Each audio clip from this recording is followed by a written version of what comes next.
दी छोड़ सतगुरु रामपाल जी परमेश्वर जी की जय हो। परम पिता परमात्मा सारी सृष्टि के रचनहार कुल मालिक असंख्य ब्रह्मांडों के स्वामी जगत गुरु तीनों लोकों में प्रवेश करके सब का भरण पोषण करने वाले राजाधिराज आत्माधार नाथों के नाथ देवों के देव महादेव सर्वेश्वर महेश्वर मृत्युंजय अजरो अमर आदि अनादि सनातनी प्रभु जगत पिता जगदीश्वर श्री श्री 1008 की उपाधि के वास्तविक अधिकारी अकाल मूरत शब्द स्वरूपी राम वासुदेव सर्वगतम ब्रह्म परम पूज्य प्रथम पूज्य परम संत परम पुरुष परम धनी परम दयालु सत्य कबीर हक्का कबीर अल्लाहु कबीर अल्लाहु अकबर बाखबर अल्लाह ताला जगत के तारणहार जगत के मुक्तिदाता जगत के जगन्नाथ हारे के सहारे हिंदुओं के राम मुसलमानों के अल्लाह सिखों के वाहिगुरु ईसाइयों के मसीह दया के सागर दया निधि करुणा के सागर करुणा निधि स्वयंभू परिभू संकट मोचन कष्ट हरण मंगल करण दुख भंजन अविगत कबीर निर्विकार निर्विषम परमात्मा अलय अलेख सतगुरु आदि अनादि सतगुरु असली मर्यादा पुरुषोत्तम असली राम असली कृष्ण असली घनश्याम असली मुरारी राजाओं के राजा महाराजाओं के महाराजा शहंशाहों के शहंशाह सम्राटों के सम्राट भगवानों के भगवान अल्लाहों के अल्लाह प्रभुओं के प्रभु मसीहाओं के मसीह सच्चे वाहिगुरु बाबाओं के बाबा पीरों के पीर सेठों के सेठ जगत सेठ सावड़सा सेठ सर्वगुण संपन्न अनंत कोटि कलाओं के स्वामी अनंत कोटि ब्रह्मांडों के नायक योगियों में महायोगी ध्यानियों में महाध्यानी सिद्धों में परम सिद्ध ज्ञानियों में तत्व ज्ञानी ब्रह्म ज्ञानी महाज्ञानी परम ज्ञानी सर्वश्रेष्ठ ज्ञानी विज्ञानी युवा कबीर समर्थ कबीर असमवात अमित ओझा सच्चे रहनुमा करीम अल्लाह सुभान अल्लाह दुनिया के अंतिम पैगंबर 8 सितंबर 1951 से गांव धनाना जिला सोनीपत हरियाणा भारतवर्ष की पावन भूमि पे प्रकट रियल कल की भगवान श्री नारायण साकार हरि श्री बाबा साहिब शब्द स्वरूपी राम संत श्रोमणी नूर अनंता सतगुरु रामपाल जी परमेश्वर जी के चरण कमल में साध संगति से जुड़े हुए आप और हम सभी सत्सेवक भाई बहनों का अनंत कोटि दंडवत प्रणाम। सत्साई भाइयों और बहनों, दया पूज्य गुरुदेव भगवान की सतगुरु रामपाल जी परमेश्वर जी की जिनके शुभ आशीर्वाद से विशेष आशीर्वाद से आप और हम सभी साध संगति से जुड़े हुए सत्सेवक भाई बहन अपनी आत्मा के कल्याण हेतु गुरुदेव के तत्व ज्ञान को आधार बनाकर दृढ़ता के साथ मोक्ष प्राप्ति के लिए निरंतर भक्ति मार्ग पर आगे बढ़ रहे हैं। भाइयों और बहनों, पूज्य गुरुदेव जी की विशेष रजा विशेष मेहर जो उन्होंने समय से हमें साध संगति से जोड़ दिया। आज हम भाई बहन अपने गुरु में परमात्मा देख रहे हैं। आज हम अपने पूज्य गुरुदेव जी को ही अपना इष्ट मानकर अपना कबीर देव भगवान मानकर पूज रहे हैं, भक्ति कर रहे हैं।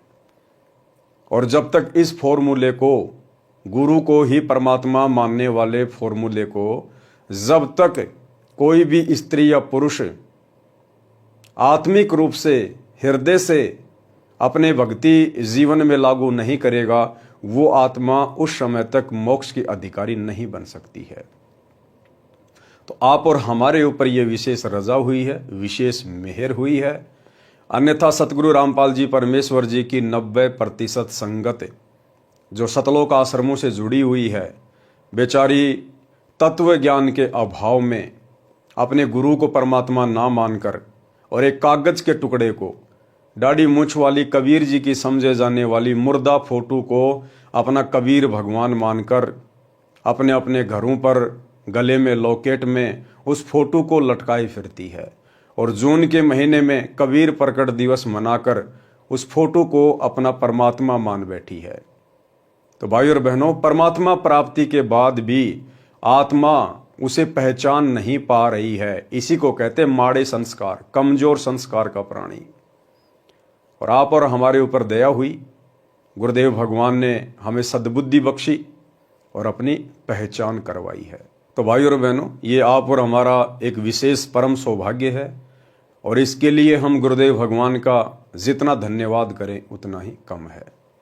तो भाइयों और बहनों, पूज्य गुरुदेव जी के कर कमल से लिखित पवित्र पुस्तक मुक्ति बोध के ऊपर वीडियो बनाने की श्रृंखला जारी है। इस श्रृंखला में आज हमारा ये 27वें नंबर का वीडियो है। प्रत्येक वीडियो में पूज्य गुरुदेव जी के आशीर्वाद से आप और हमें भक्ति मार्ग से संबंधित बहुत कुछ नया जानने और सीखने को मिलता है, जिससे कि हमारा विश्वास भक्ति मार्ग पर दृढ़ होता है। तो आज के वीडियो में काशी में जो भंडारा हुआ था, परमेश्वर ने अपनी 18 लाख आत्माओं को 3 दिन तक भोजन करवाया था, साथ में सूखा सामान भी दिया था, एक सोने की मोहर और एक दोहर प्रत्येक खाने के उपरांत उन आत्माओं को दी जा रही थी। उसी भंडारे में कबीर परमेश्वर जी अपना दूसरा रूप केशव रूप बनाकर सभी को भोजन भंडारा करवा रहे थे। और किस प्रकार से कबीर परमेश्वर सतगुरु रामपाल जी भगवान ने अपने ही दूसरे रूप केशव बंजारे को निमित्त बनाकर, आधार बनाकर केशव रूप में सवाल कर रहे हैं और कबीर रूप में जवाब दे रहे हैं। 24 घंटे ज्ञान गोष्ठी चलती है, आत्माओं को समझाया जाता है। तो केशव जी ने किस प्रकार से सवाल किए, क्या क्या बातचीत हुई, और आप और हम भगत भाई बहनों को बहुत गहरी गहरी शिक्षा मिलेगी, क्योंकि परमात्मा ने अपने कर कमल से लिखित इन पुस्तकों में ऐसी ऐसी बातें लिखकर छोड़ रखी हैं, जो बातें गुरुदेव ने आप और हमारी छोटी बुद्धि को देखते हुए सत्संगों में अभी तक सार्वजनिक नहीं की हैं। तो क्या कुछ केशव जी ने सवाल किए और परमात्मा जी ने क्या जवाब दिए।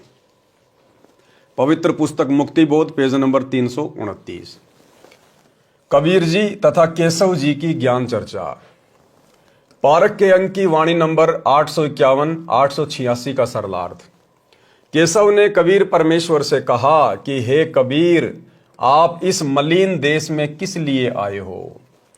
केशव जी ने क्या कहा कबीर परमात्मा से कि आप इस मलिन देश में, इस गंदे देश में, इस नरक में, इस मृत लोक में, जो सबसे गंदा है, सबसे घटिया है, आप यहां पर किस लिए आए, आप यहां पर क्यों आए।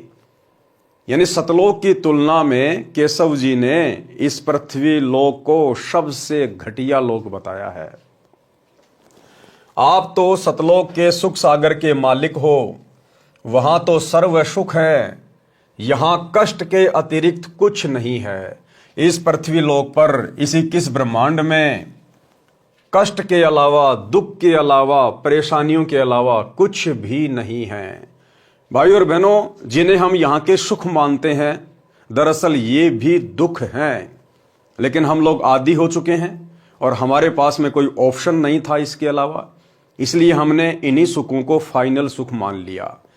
किसी का बेटा नौकरी लग गया, कोई स्वयं नौकरी लग गया, किसी के पास में जमीन अच्छी है, किसी के पास में सोना चांदी है, किसी के पास में संपत्ति है, तो वो सोचता है कि मैं धनी आदमी हूं, मैं सुखी आदमी हूं। बस इन्हीं बातों को कि मैं दूसरे लोगों से सुखी हूं, दूसरे लोगों से ज्यादा मेरे पास में धन है, मकान है, जमीन है, इसलिए मैं सबसे सुखी हूं। परमात्मा कहते हैं झूठे सुखो सुख है ये मान रहा मनमोद, सकल चबीना काल का कुछ मुख में कुछ गोद। और गुरुदेव भगवान कहते हैं कि आपने केवल सुख का नाम सुना है। सुख की यहां पर छींट भी नहीं है, केवल नाम है सुख। जिस प्रकार मीठा मीठा कहने से मुंह मीठा नहीं होता, लेकिन कोई पागल, कोई अनजान मान ले कि मीठा मीठा कहने से मुझे आनंद आ रहा है, मेरा मुंह मीठा हो रहा है, तो वो केवल बातें बना रहा है। उसको अभी वास्तव में मिठाई के विषय में पता ही नहीं है, केवल शब्द सुना है। तो भाई और बहनों, सतलोक की तुलना में केवल यहां पर सुख एक शब्द है, लेकिन सुख का यहां पर आभास भी किसी को नहीं है। यहां के स्वर्ग, महास्वर्ग और जो नकली 4 लोक इस काल ने बना रखे हैं, परमात्मा कहते हैं यहां पर जाकर जो तुम अपने आप को सुखी मानते हो, जिनको तुम सुख कहते हो, केवल ये नाम है, वास्तव में सुख नहीं है। यहां कष्ट के अतिरिक्त कुछ नहीं है। ये तो जीव लोक है, ब्रह्मा विष्णु तथा शिव तक सब जीव हैं, जन्म मृत्यु के चक्कर में हैं। आपने वह सतलोक यानी अमान सुख चैन वाला यानी परम शांति वाला लोक क्यों छोड़ दिया। इस काल लोक के व्यक्ति झूठ कपट की बातें करते हैं, पाप तथा पुण्य के भोग में जन्म मृत्यु के चक्कर में पड़े हैं, महान कष्ट उठा रहे हैं। हे कबीर जी, आप कैसे रह रहे हो? छोड़ क्यों नहीं देते? जहां से आप आए हो वहां तो जगह जगह बाग हैं, गंगा जल जैसे जल के सरोवर हैं, स्थान स्थान पर फंवारे चल रहे हैं, सदा बसंत जैसा मौसम रहता है। इस लोक को देखकर मेरा चित्त भंग हो रहा है, यानी मेरा मन विचलित हो रहा है। केशव जी क्या कह रहे हैं कि हे परमेश्वर, इस गंदे लोक की व्यवस्था को देखकर, यहाँ के प्राणियों को देखकर, इनके शरीरों को देखकर मेरा चित्त भंग हो रहा है, मेरा मन विचलित हो रहा है। भाइयों और बहनों, केशव जी के द्वारा जिस प्रकार की बातें यहाँ के विषय में कही जा रही है, बताई जा रही है, आगे चलकर इसका एक निष्कर्ष निकलेगा, आगे चलकर हमें एक शिक्षा मिलेगी और हमारा विश्वास पूज्य गुरुदेव भगवान में और अधिक दृढ़ होगा। मैं आश्चर्य कर रहा हूं कि ये कैसे लोग हैं। वहां तो सब निवासी मानवों के सिर पर कलंगी शोभा करती है सतलोक में, वहां सुंदर देवांगनाएं यानी देवों की स्त्रियां हैं। यहां तो कोई भी व्यवस्था अच्छी नहीं है, न अच्छे घोड़े हैं, न सफेद हाथी हैं। धन्य है हे कबीर जी, आप पर मैं कुर्बान जाऊं। आपकी ऐसी सामान्य जिंदगी, आपकी ऐसी सामान्य जिंदगी, ये वही कबीर परमात्मा है भाई और बहनों, जो आज ऐसी सामान्य जिंदगी जी रहे हैं। आज परमात्मा जिस कदर अपने मिशन को गति देने के लिए हिसार की छोटी जेल में जाके चुपचाप बैठ गए हैं पिछले 10 वर्षों से, ये काल भी इस परमेश्वर की इस प्रकार की लीलाओं को समझ नहीं पाता और ये भी धोखे में रहता है कि ये वो संत नहीं हो सकता, ये कोई सतलोक से आया हुआ कोई विशेष परमात्मा का भेजा हुआ कोई दूत नहीं हो सकता, ये परमात्मा तो किसी हाल में हो ही नहीं सकता। अगर उसके साथ में इस प्रकार की बदतमीजी कर दी जाए तो भाई वो तो फोड़ के रख दे सब कुछ। लेकिन ये परमात्मा किस प्रकार से अपने आप को छुपाकर लीला कर रहे हैं, काल भी धोखा खा जाता है। आप पर मैं कुर्बान जाऊं आपकी ऐसी सामान्य जिंदगी देखकर। केशव ने कहा कि इस गंदे लोक को छोड़ दे। क्या कह रहे हैं केशव बार बार? कबीर जी, आप इस गंदे लोक को छोड़ दें। ये केशव की इस प्रकार की बातें इस पृथ्वी लोक के विषय में आप और हमें आगे गहरी शिक्षा देंगी। तो क्या कह रहे हैं केशव जी? केशव ने कहा कि इस गंदे लोक को छोड़ दे, चल अपने देश सतलोक में। ऊपर सतलोक में हीरों व लालों के पहाड़ है और यहां तो पत्थर के पहाड़ है, पत्थर के पहाड़। ये धरती तो मिट्टी की है, इसके ऊपर कदम रखते ही पाप लगता है। पृथ्वी ऊपर पग जो धारे, करोड़ जीव एक दिन में मारे।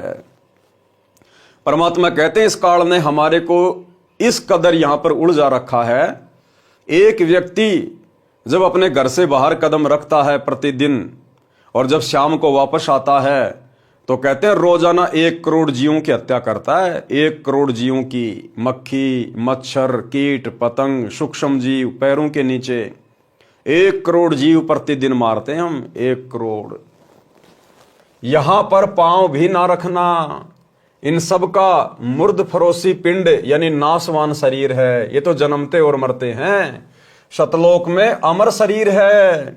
सतलोक में जीवात्माओं को जो शरीर प्राप्त है वो नूरी शरीर है, एक तत्व से बना हुआ है। वो मुर्द फरोसी शरीर नहीं है, वो मरता नहीं है, नष्ट नहीं होता है, अविनाशी शरीर है। सतलोक में अमर शरीर है। यहां के स्त्री पुरुष आपस में गांडी बडूका खेल ही यानी मिलन करते हैं। अब देखो भाई और बहनों, ये हैं वो बातें, विशेष बातें जो गुरुदेव ने कभी भी अपने सत्संगों में विशेष जोर देकर नहीं कही। यदि ये परमात्मा उस समय अपने सत्संगों में ये गहरी गहरी बातें कहने लग जाते तो शायद आज आप और हम भाई बहन भक्ति पर ही ना टिक पाते। लेकिन गुरुदेव को पता था कि एक समय आएगा। वर्तमान में तो मैं इनकी नींव भर रहा हूं, इनको भक्ति मार्ग की ABCD सुना रहा हूं। 2, 4, 5, 10 साल के बाद में जब इन आत्माओं की बुद्धि विकसित होगी, उसके बाद मेरे द्वारा लिखित इन पुस्तकों में जो संकेत हैं, ये आत्माएं उनको समझने लग जाएंगी, उनको पकड़ने लग जाएंगी। और ये दास पिछले काफी समय से आप सभी भगत भाई बहनों को गुरुदेव भगवान की प्रेरणा से यही संदेशा दे रहा है कि भाई हमने परमेश्वर की अमर वाणियों को समझना चाहिए।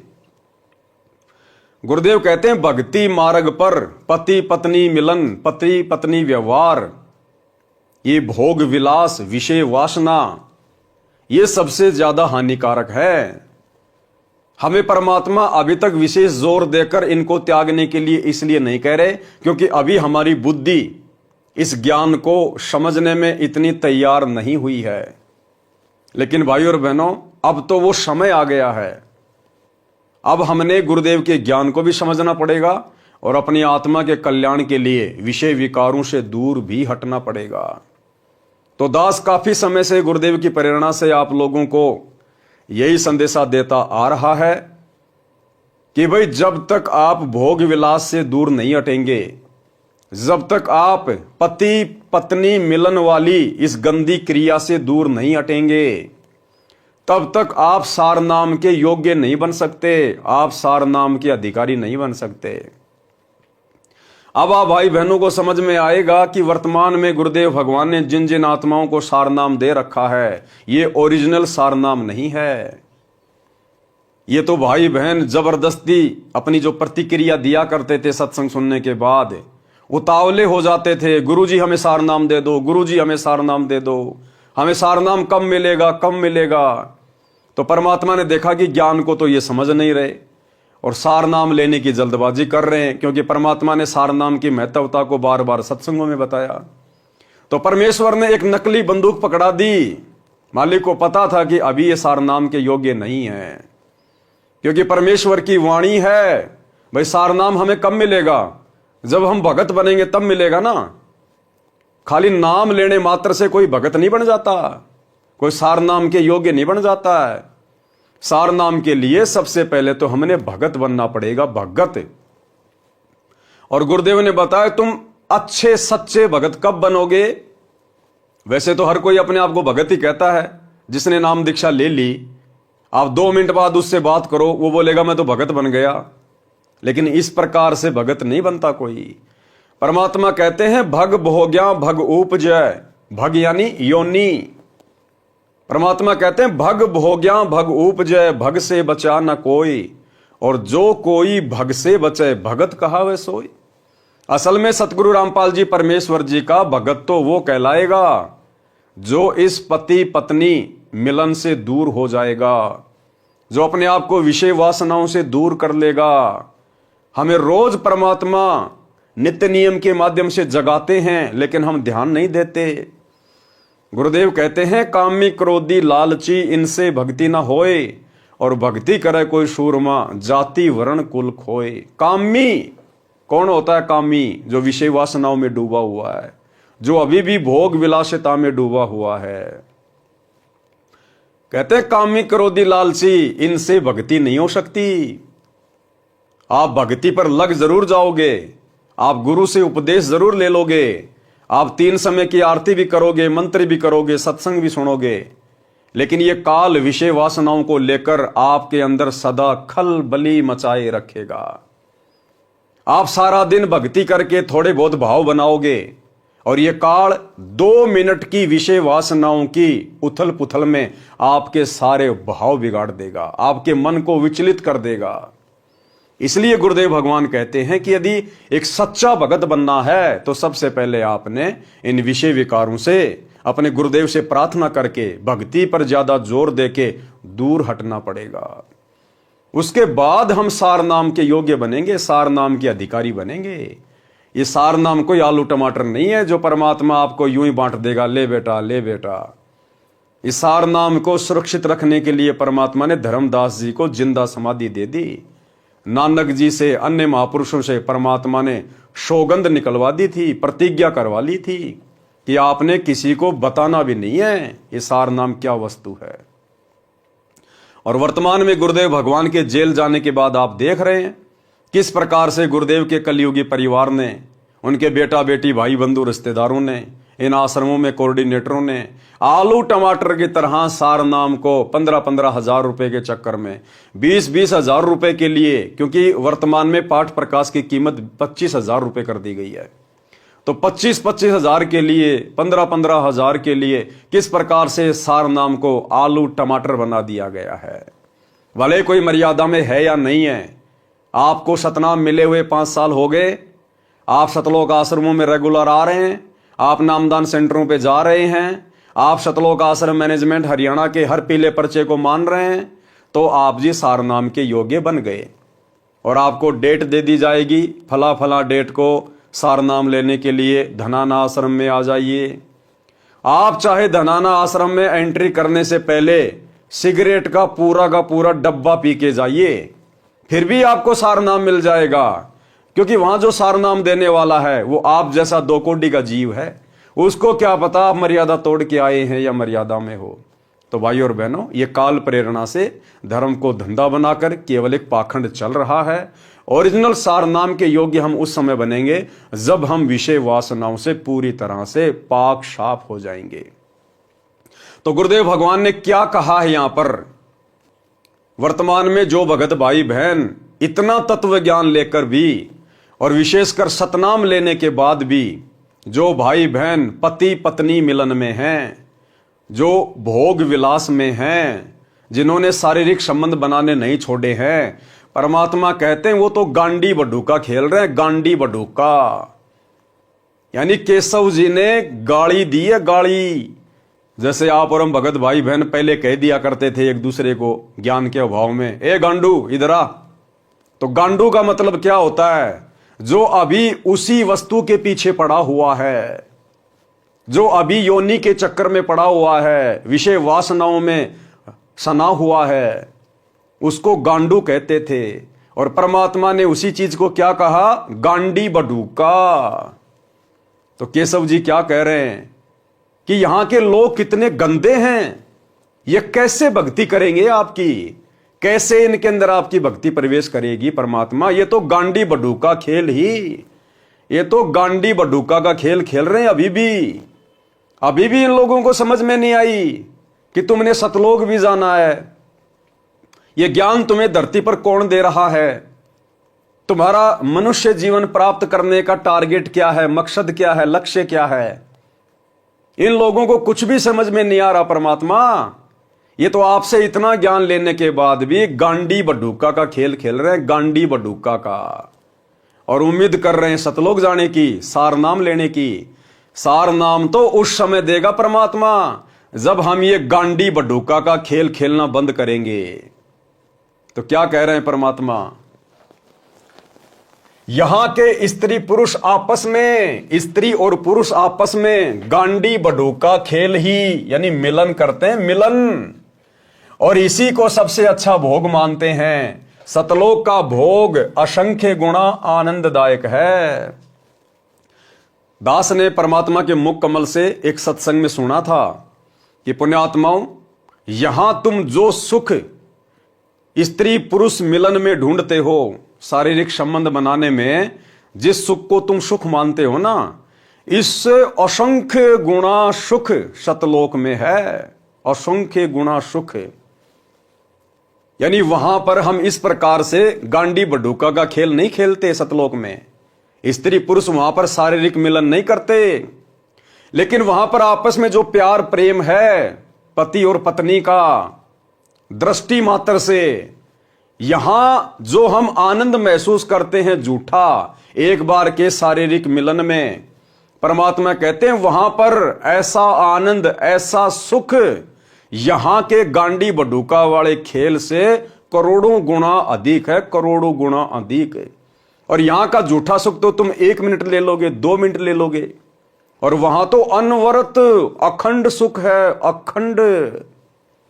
लेकिन भाई और बहनों, वहां का वो अखंड सुख मिलेगा कैसे, जब तक हम यहां के गांडी बडूका वाले खेल से दूर नहीं हटेंगे, इस गंदी विषय वासना वाली इस क्रिया से दूर नहीं हटेंगे। और अब ठीक का समय आ गया है, इसलिए परमात्मा बार बार कबीर सागर के सरलार्थ में और मुक्ति बोध पुस्तक में इस क्रिया से दूर हटने के लिए आप और हमें प्रेरित कर रहे हैं। यानी परमात्मा खुल के नहीं कहना चाहते, लेकिन इस पुस्तक में परमात्मा ने हर प्रकार से लिख दिया है और खुलकर कहने के लिए, समझाने के लिए इस पवन दास नाम के 2 कौड़ी के कुत्ते को खड़ा कर दिया है कि भाई अगर मैं डायरेक्टली कहूंगा तो ये आत्माएं नाराज हो जाएंगी कि लो भाई, अब तो गुरुजी ने स्त्री पुरुष मिलन के लिए भी मना कर दिया है। क्या बच्चों की शादियां नहीं करें? क्या बच्चों की रमेणियां नहीं करें? अरे उन बच्चों की रमेणी करो, उन बच्चों की शादी करो जिनको यहीं पर आजीवन जन्म जन्म ये गांडी बड्ढूका का खेल खेलना है। आप सोच भी कैसे सकते हैं अगर आपको ये ज्ञान समझ में आ गया तो? क्या आप अपने बच्चों को गांडी बड्ढूका वाले खेल में डालना चाहते हैं क्या? यहीं पे गधे कुत्ते बनता हुआ देखना चाहते हैं क्या?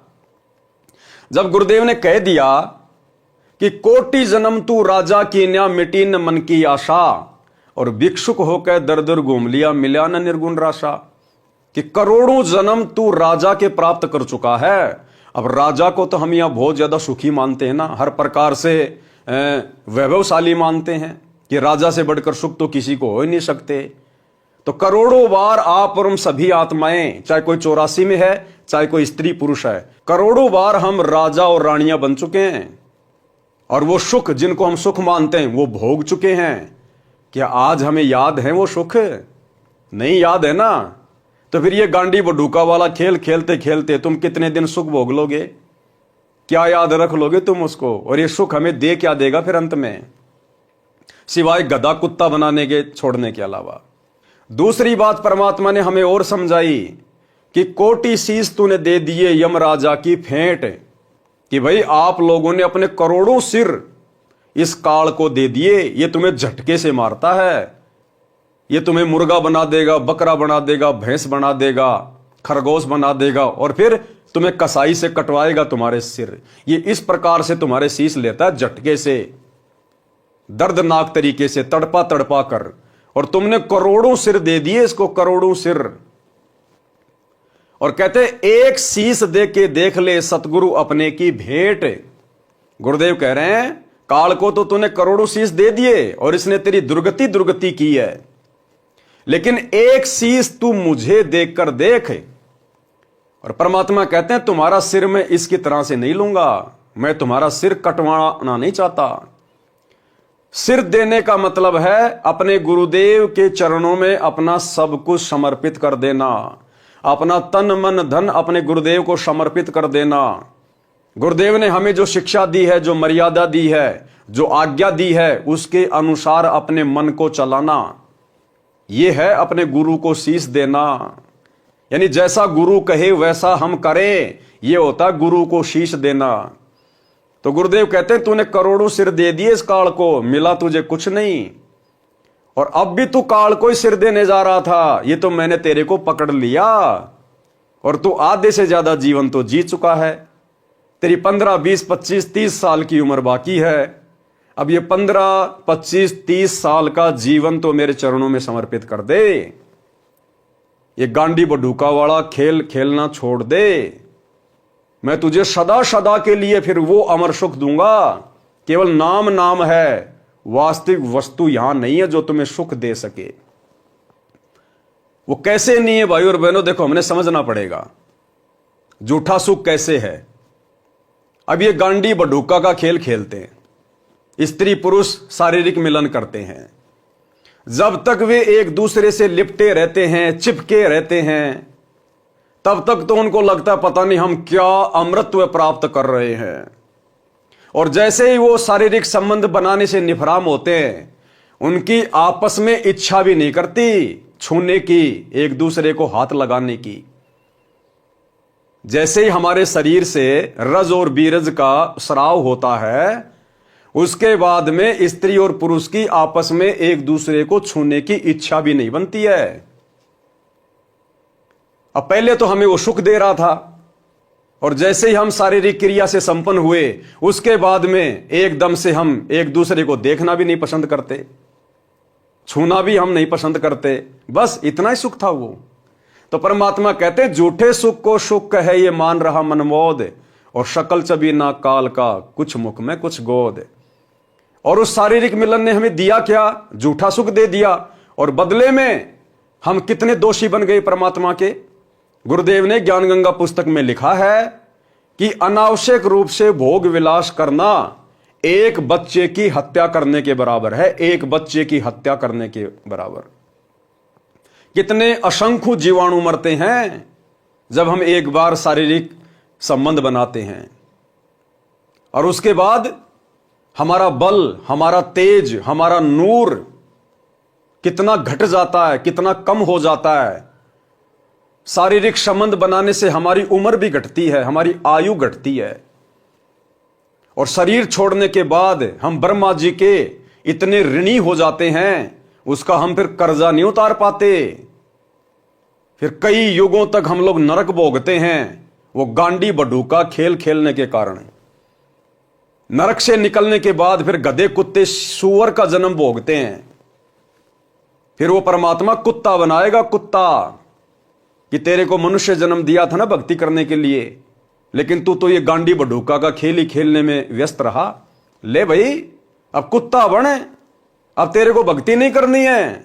अब कुत्ते के जीवन में तेरे को भक्ति नहीं करनी, तेरे को सत्संग नहीं सुनने, तेरे को मंत्र जाप नहीं करने, तेरे को कुछ नहीं करना, बस गांडी बडूका का खेल खेल और कुछ नहीं करना अब तेरे को। तो वो 2 मिनट का सुख और दुख पहाड़ के जैसा।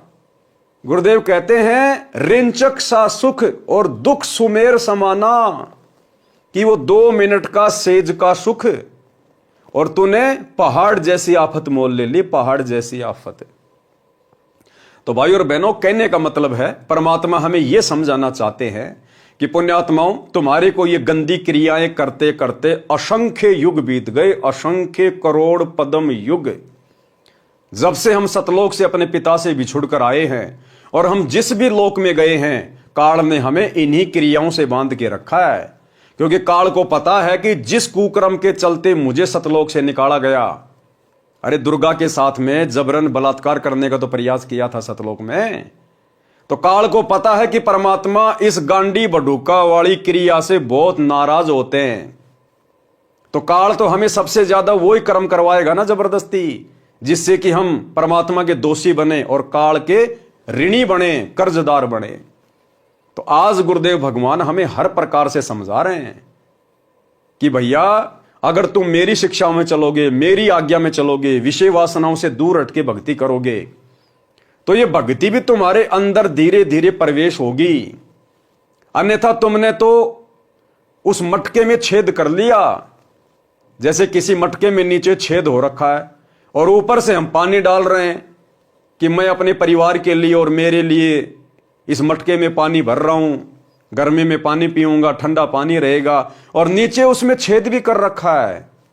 वो पानी ज्यादा देर नहीं रुकेगा, 10-15 मिनट में खाली हो जाएगा, चाहे कितना ही भरते रहो।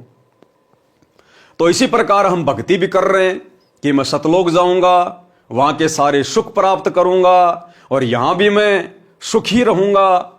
और फिर आप जी ये गांडी बडूका वाली ये क्रिया भी कर रहे हैं। एक तरफ तो आप ओम नाम का जाप करके ब्रह्मा और शांवत्री जी का ऋण उतार रहे हैं, और दूसरी तरफ आप ये गांडी बडूका वाला खेल खेलते हुए उसी ब्रह्मा शांवत्री का ऋण भी चढ़ा रहे हैं। तो भैया, जो आदमी साथ में कर्जा ले रहा है और नौकरी कर करके कर्जा उतार भी रहा है, उस आदमी का कभी जिंदगी में कर्जा नहीं उतरेगा। अगर कर्जा उतारना है तो सबसे पहले आपने उधार लेना बंद करना पड़ेगा और धीरे धीरे कमाई करके अगले को देना पड़ेगा, तब जाके आप कर्ज मुक्त होगे।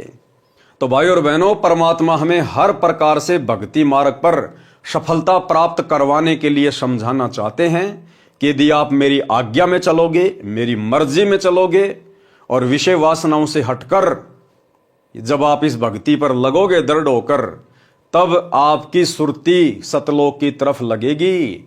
अन्यथा खाली सत्संग तुम सुनते रहो, शब्द सुनते रहो हैं, और सुरती तुम्हारी कभी 7 जन्म में भी लगनी नहीं है परमात्मा में। तो केशव जी यहां पर यही बात कह रहे हैं कि परमात्मा सतलोक में तो अमर शरीर है, अविनाशी शरीर है, और यहां के स्त्री पुरुष ये तो गांडी बडूका खेल ही आपस में मिलन करते हैं, मिलन। ये बात क्यों लिखी गई? क्योंकि ये परमात्मा को अच्छी नहीं लगती, परमात्मा को स्वीकार्य नहीं है। अरे केशव रूप में कौन था? खुद कबीर परमात्मा ही है ना, सतगुरु रामपाल जी भगवान, खुद केशव कबीर भगवान ही है ना। तो भगवान ही तो कह रहे हैं, केशव कह रहे हैं, समझिए कबीर परमात्मा कह रहे हैं। तो परमात्मा तो इस क्रिया से बहुत नाराज हैं, इस क्रिया को तो परमात्मा गलत बता रहे हैं। तो हमारे भगवान जिस क्रिया के करने से खुश नहीं है, उस क्रिया को खुशी खुशी करके आप और हम कैसे अपने भगवान को खुश कर सकते हैं? 7 जन्म में नहीं कर सकते। तो भाई और बहनों, समझदार को तो संकेत ये काफी है कि आपने यदि इसी जन्म में सतलोक प्राप्त करना है, पूर्ण मोक्ष प्राप्त करना है और सतलोक के योग्य बनना है, सारनाम के योग्य बनना है, तो आपने किन किन क्रियाओं से अपने आप को दूर करना पड़ेगा। यहां के स्त्री पुरुष आपस में गांडी बडूक का खेल ही यानी मिलन करते हैं, सेक्स करते हैं, और इसी को सबसे अच्छा भोग मानते हैं। सतलोक का भोग असंख्य गुणा आनंददायक है। सब मानव यानी स्त्री पुरुष के शरीर में नरक भरा है, नसों में रुधिर भरा यानी खून भरा हुआ है, थूक भरा है, विष्टा यानी टट्टी भरा हुआ है। ये दिन रात इसी नरक में भरे शरीर में मस्त रहते हैं। फिर कुत्ते गधे बनते हैं, यमदूत इनके ऊपर घात मारने के लिए छुपकर दांव लगाए रहता है। इसका लोक की पृथ्वी की 100 योजन यानी 1 योजन 12 किलोमीटर के समान होता है, यानी 1200 किलोमीटर ऊपर तक दुर्गंध जाती है। इस पृथ्वी की बदबू, कितने लोग लैट्रिन करते हैं, पेशाब करते हैं, फैक्ट्रियों का धुआं है, गंदा पानी है, केमिकल है। परमात्मा कहते हैं 1200 किलोमीटर तक तो इस पृथ्वी से ऊपर इसकी बदबू जाती है, बदबू। और ये जीव स्त्री पुरुष इस पृथ्वी पे रह रहे हैं, जड़ में रह रहे हैं। ये रह कैसे रहे परमात्मा? केशव जी सोच सोचकर चिंतित हो रहे हैं कि परमात्मा ये इंसान यहां पर रह कैसे रहे हैं। हे कबीर जी, ये सब अहंकारी जीव हैं, इनको कैसा ज्ञान और ध्यान बताया जा सकता है? ये कैसे भक्ति करेंगे? केशव जी क्या कह रहे हैं? ये कैसे भक्ति करेंगे? एक गहरी शिक्षा मिलेगी भाई और बहनों। दास आपको पहले से कहता आ रहा है, केशव जी की इन तमाम बातों को ध्यान रखना जो इस पृथ्वी लोक के विषय में कह रहे हैं, आप और हमारे विषय में कह रहे हैं। ये कैसे भक्ति करेंगे? हे कबीर जी, आप इनमें कहां फंसे बैठे हो? क्या कह रहे हैं केशव जी? आप इनमें कहां फंसे बैठे हो? और वो शिक्षा ये है भाई और बहनों, केशव जी स्वयं कबीर परमात्मा ही थे और उसके बावजूद भी केशव जी ने हाथ खड़े कर लिए। यहां की गंदी व्यवस्था को देखकर, यहां के गंदे स्त्री और पुरुषों को देखकर, इस गंदे शरीर को देखकर, हमारे हार व्यवहार को देखकर केशव ने भी हाथ खड़े कर लिए कि हे परमात्मा, आप यहां से निकल क्यों नहीं चलते? आप इस गंदे लोक में क्यों पड़े हो? आप इनसे कैसे भक्ति करवाओगे? ये कैसे भक्ति कर पाएंगे? अब सोचिए भाई और बहनों, जो भाई बहन अपनी अज्ञानता के चलते ये मानते हैं कि हमारे गुरुजी सतगुरु रामपाल जी तो कबीर जी के अवतार हैं, कबीर जी के द्वारा भेजी गई आत्मा हैं, कबीर जी के द्वारा सतलोक से भेजे गए उनके दास हैं, कोई संदेश वाहक हैं। तो भाई कबीर के द्वारा भेजा गया सतलोक से कोई प्राणी, कोई जीव, कोई आत्मा, कोई दास, कोई संदेश वाहक इस पृथ्वी लोक पर आकर पृथ्वी लोक के निवासियों को भक्ति नहीं करवा सकता।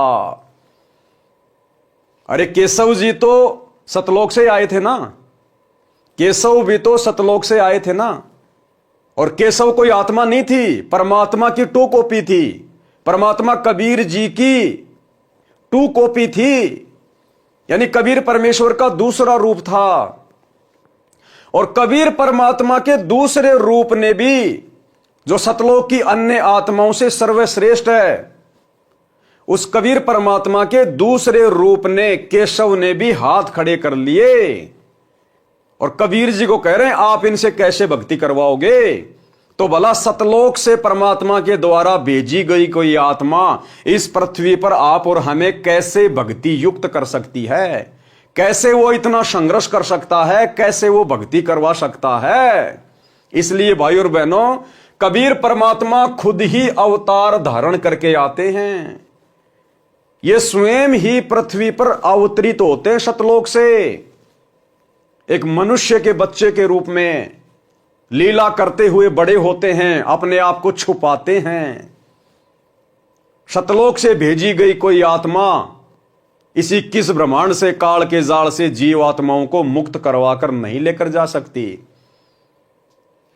कोई भी आत्मा इतना संघर्ष कर ही नहीं सकती। निस्वार्थ भाव से परमार्थ के लिए यदि कोई संघर्ष कर सकता है तो केवल वो कबीर भगवान है, दूसरा कोई नहीं कर सकता। तो जिस प्रकार से केशव जी ने हाथ खड़े कर दिए और कबीर परमात्मा को भी कह रहे कि आप भी निकलो यहां से, ये तो बहुत गंदा लोक है, आप यहां पर रह कैसे रहे हो। तो सोचिए, यदि कबीर भगवान ने संत रामपाल जी को अपनी आत्मा के रूप में धरती पे भेजा है तो भाई फिर किसी का मोक्ष संभव नहीं है। आत्मा से आत्मा का मोक्ष संभव नहीं हो सकता। वो तो खुद बाप आएगा और वो ही अपनी आत्माओं को छुड़ा कर लेकर जाएगा। लेकिन ये बातें भाई और बहनों, सतगुरु रामपाल जी के भगत होने के बावजूद, इनसे इतना तत्व ज्ञान लेने के बावजूद सतलोक आश्रमों से जुड़े हुए 90% भगत भाई बहनों को समझ में नहीं आ रही है। काल ने पूरी तरह से बुद्धि ऑफ कर रखी है कि मैं इनमें से एक को भी गुरु को परमात्मा नहीं मानने दूंगा।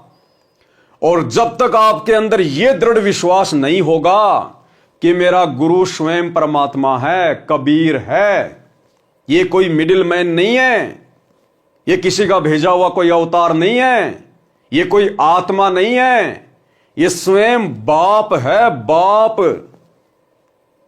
और इनको अपना बाप मानकर जब हम सारी आध्यात्मिक क्रिया करेंगे तब कहीं जाकर इनके आशीर्वाद से हम इस काल जाल से मुक्त हो पाएंगे। आप लोगों के दृढ़ विश्वास के लिए एक बहन का छोटा सा 5-6 मिनट का वीडियो सुनाता हूं। आप जी को पता है कि वर्तमान में महाकुंभ का मेला लगा हुआ है और मीडिया वाले, अन्य यूट्यूब चैनल वाले बहुत सारे लोगों के, बाबाओं के इंटरव्यू ले लेकर 2 पैसे कमाने के लिए अपने चैनल पर डालते रहते हैं। ऐसे ही एक यूट्यूबर ने और महाकुंभ में गई हुई एक लेडीज का वीडियो बनाया, जो लेडीज अपने आप को नूर अनंता कहती है, नूर अनंता। हालांकि उस बहन को पता नहीं बेचारी को कि नूर अनंता वास्तव में कौन है। असल में नूर अनंता कबीर परमेश्वर सतगुरु रामपाल जी भगवान है। ये इस परमेश्वर का उपमात्मक नाम है। नूर अनंत, नूर अनंता का मतलब है जिसके शरीर की शोभा, जिसके शरीर का नूर अनंत है, अनंत। और गुरुदेव ने क्या बताया कि सतलोक में परमात्मा के एक बाल में 1 करोड़ चंद्रमा, 1 करोड़ सूरज, इनसे भी कहीं ज्यादा रोशनी है। तो असल में जो नूर अनंत शब्द है, ये कबीर परमेश्वर सतगुरु रामपाल जी भगवान का उपमात्मक नाम है। तो उस नूर अनंता स्त्री ने क्या कुछ कहा वर्तमान समय के संदर्भ में। हालांकि वो सतगुरु रामपाल जी की शिष्या नहीं है, उसको ये तत्व ज्ञान प्राप्त नहीं है, लेकिन परमात्मा उसके अंदर प्रेरणा कर रहे हैं क्योंकि वो परमेश्वर की 64 लाख वाली आत्माओं में से है। क्योंकि ऐसी विशेष आत्माएं ही वैराग्य धारण करती हैं, जिनको संसार से मोह व्याप्त नहीं होता। वो नूर अनंता बहन अपने घर परिवार से सक्षम है, समृद्ध है। उसके बच्चे कनाडा में रहते हैं और उसका जो ससुराल है वो संपन्न है, लेकिन उसका मन नहीं लगा। उसने परिवार को एक प्रकार से त्याग दिया। त्यागने का मतलब है उसका मन उस परिवार में नहीं लगा। वो रहती अपने परिवार में है, लेकिन बीच बीच में उसके अंदर वो भक्ति भाव उमड़ जाता है, जिस कारण से अपनी आध्यात्मिक वो क्रियाएं करने लग जाती हैं। लेकिन अभी तक इस आत्मा को सही रास्ता नहीं मिल पाया है। लेकिन इसके अंदर जो स्मृतियां हैं वो परमात्मा की तरफ से हैं। जो बातें ये कह रही है, जो बातें ये बोल रही हैं, ये इसकी पिछली भक्ति के कारण परमात्मा इसमें प्रेरणा करता है। और परमात्मा इसमें प्रेरणा केवल इसलिए कर रहा है क्योंकि देखो, दुनिया वाले तो इसका इंटरव्यू देख के कुछ समझ नहीं पाएंगे, क्योंकि ये बहन दुनिया वालों को जिस सांकेतिक भाषा में समझा रही है ना, दुनिया उस सांकेतिक भाषा को समझने के योग्य नहीं है, समझने के लायक नहीं है, सक्षम नहीं है। सक्षम तो सतगुरु रामपाल जी भगवान की शरण में आने के बाद, इनके सत्संगों को सुनने के बाद में बना जाएगा। तो ये दुनिया वालों को जो सांकेतिक संदेश दे रही है, तो दुनिया वालों के समझ में नहीं आ रही वो बातें। ये आत्मज्ञान की बात कर रही है। कहीं मत जाओ, अपने घर में रहो, अच्छे शुभ कर्म करो। और कह रही है वो सबका बाप अब की बार खुद आया हुआ है। अब इसको क्या पता, और आ गया तो कहां है, इस बहन को क्या पता, लेकिन इससे परमात्मा बुलवा रहा है। ये कह रही है कि अब की बार कोई मिडिलमैन नहीं है। मिडिलमैन मानी कोई एजेंट नहीं आया उस परमात्मा का। अब की बार उस परमात्मा का कोई मिडिलमैन नहीं है, कोई एजेंट नहीं है। सतलोक से कोई दलाल नहीं आया, कोई एजेंट नहीं आया परमात्मा का, कोई संदेशवाहक नहीं आया। कहते अब की बार तो वो बाप खुद ही आया है। और ये बाप भाई सबके सामने रहा। ये है वो बाप जिसे आने वाले समय में पूरी दुनिया जानेगी, पहचानेगी, नतमस्तक होगी। ये है वो कल की भगवान जिसके बारे में सांकेतिक भाषा में वो नूर अनंता बहन बार बार अपने वीडियो में जिक्र करती है। इसलिए दास कहता है, आप और हम भगत भाई बहनों का, विशेषकर साध संगति से जुड़े हुए भाई बहनों का परम सौभाग्य कि आज परमेश्वर ने आप और हमारा इतना ज्ञान योग खोल दिया, आप और हमारी इतनी ज्ञान वाली आंखें खोल दी हैं कि हम किसी के भी संकेत को तुरंत समझ जाते हैं, तुरंत। और मात्र संकेत समझने से बात नहीं बनती।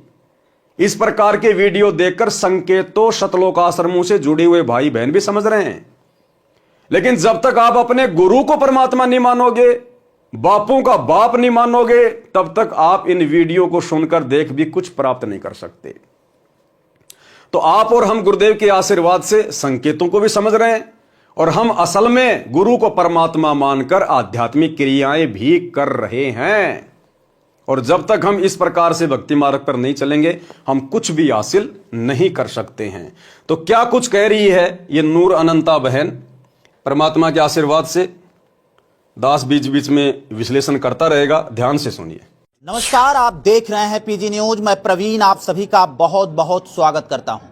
मित्रों, अभी हम लोग काशी में हैं और आपको बता दें कि हमारे साथ आप जिन्हें देख रहे हैं, हो सकता है कि मुझे लग रहा है कि आप सभी अब पहचान गए होंगे कि नूर अनंत माता जी हैं।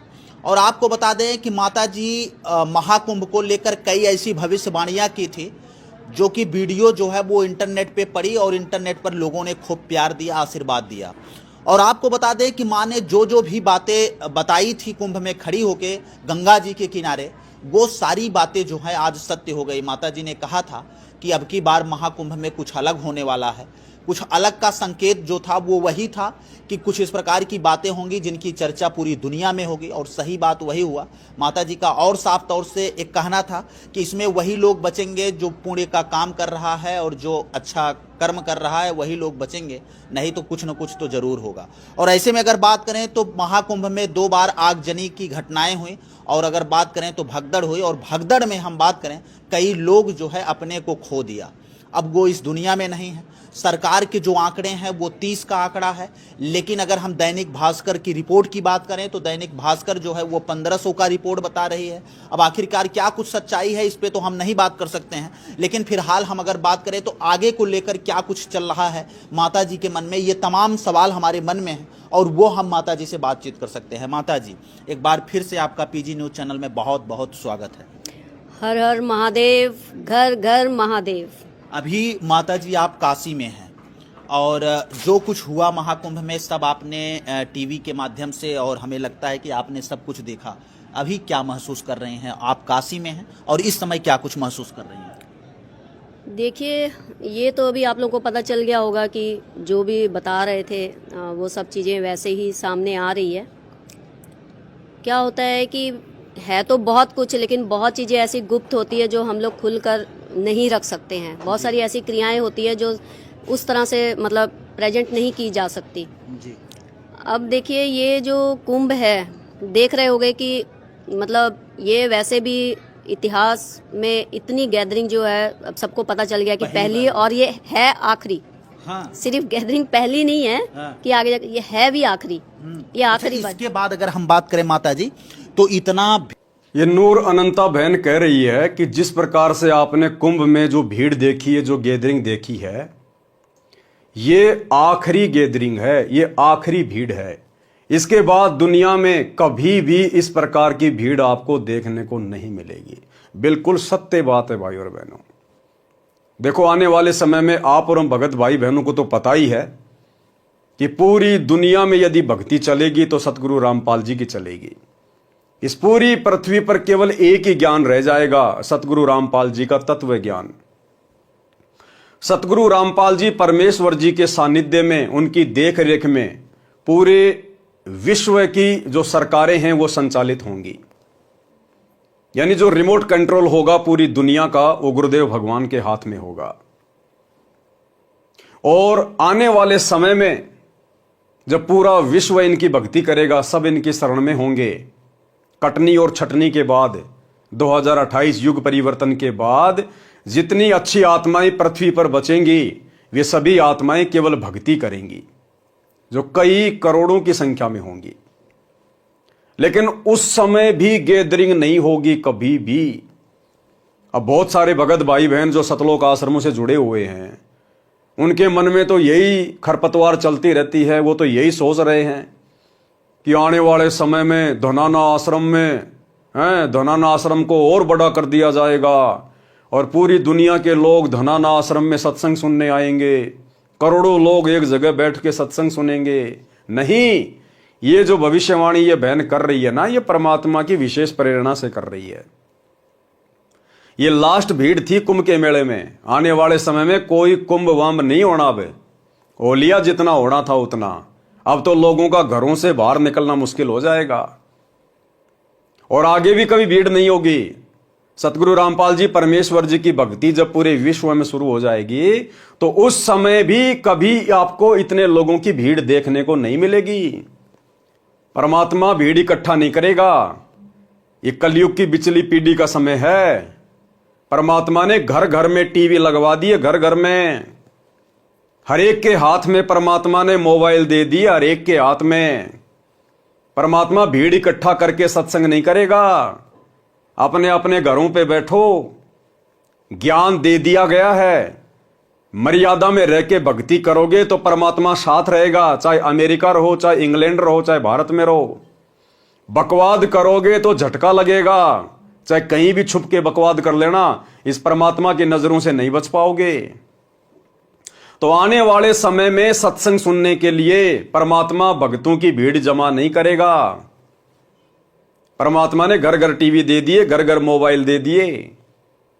आपस में भाई बहन ज्ञान चर्चा करो, क्योंकि गांव के गांव भगत होंगे, नगर के नगर भगत होंगे। और जब हर जगह भगत होंगे तो भगतों को आपस में इकट्ठा होने की जरूरत कहां है। वर्तमान में भगतों की संख्या कम है और गुरुदेव ने ज्ञान की शुरुआत की है, इसलिए भक्तों को परमात्मा एक जगह इकट्ठा किया करते थे आश्रम में, उनको ज्ञान समझाने के लिए, भक्ति पर दृढ़ करने के लिए। जब आने वाले समय में घर घर में परमात्मा का ज्ञान होगा, गांव गांव में परमात्मा के भगत होंगे, तो फिर उन भगतों को आपस में मिलने के लिए किसी एक आश्रम में इकट्ठा होने की जरूरत नहीं पड़ेगी। सत्संग सुनने के लिए भक्तों को आश्रम में इकट्ठा होने की जरूरत नहीं पड़ेगी। जैसे वर्तमान में आप देख रहे हैं, हिसार जेल से परमात्मा अपने विशेष संदेश भेज रहे हैं। क्या परमात्मा भक्तों को इकट्ठा कर रहे हैं? नहीं, ये सोशल मीडिया दे दी परमात्मा ने। यूट्यूब पर डालो और लाखों भगत अपना सुनो। और गुरुदेव ने भी एक सत्संग में स्पष्ट कर दिया कि परमात्मा ने घर घर में आश्रम बना दिए, घर घर में आश्रम। और गुरुदेव कह रहे हैं कि 4-5 लाख लोगों को हम किसी आश्रम में इकट्ठा करके भी सत्संग नहीं सुना सकते। और अब यूट्यूब पर, सोशल मीडिया पर 5-5 लाख बच्चे एक ही दिन में सत्संग सुन रहे हैं। बच्चों, वो ठीक का दिन आ गए। चारों तरफ डंका बोल गया दाता का। एक समय में 4-5 लाख बच्चे सत्संग सुन रहे। इतना बड़ा हम आश्रम बना कभी नहीं सुना सकते थे। ये बंदी छोड़ सारा संसार आश्रम बन गया मेरे बंदी छोड़ का, वो घर घर आश्रम बन गया। और अपने बच्चों के ऊपर किसी कृपा कर दी मेरे दाता ने। बच्चों फिर क्या बताते हैं, तो परमात्मा ने सोशल मीडिया को प्रथम महत्व दे दिया। क्या वो भगवान 5 लाख लोगों को भी किसी आश्रम में बैठा कर सत्संग नहीं सुना सकता? ये धनाना आश्रम वाले, गुरुदेव के परिवार वाले ये दावा करते हैं कि सतलोक आश्रम धनाना में एक बार में 10 लाख लोग बैठकर सत्संग सुन सकते हैं। अरे लेकिन गुरुदेव भगवान ने तो रिजेक्ट कर दिया उस धनाना को। गुरुदेव तो कह रहे हैं हम 5 लाख लोगों को भी एक ही समय में बैठाकर सत्संग नहीं सुना सकते। इसका मतलब क्या है? आने वाले समय में परमात्मा आश्रमों में भक्तों को इकट्ठा नहीं करेगा, भीड़ इकट्ठी नहीं करेगा।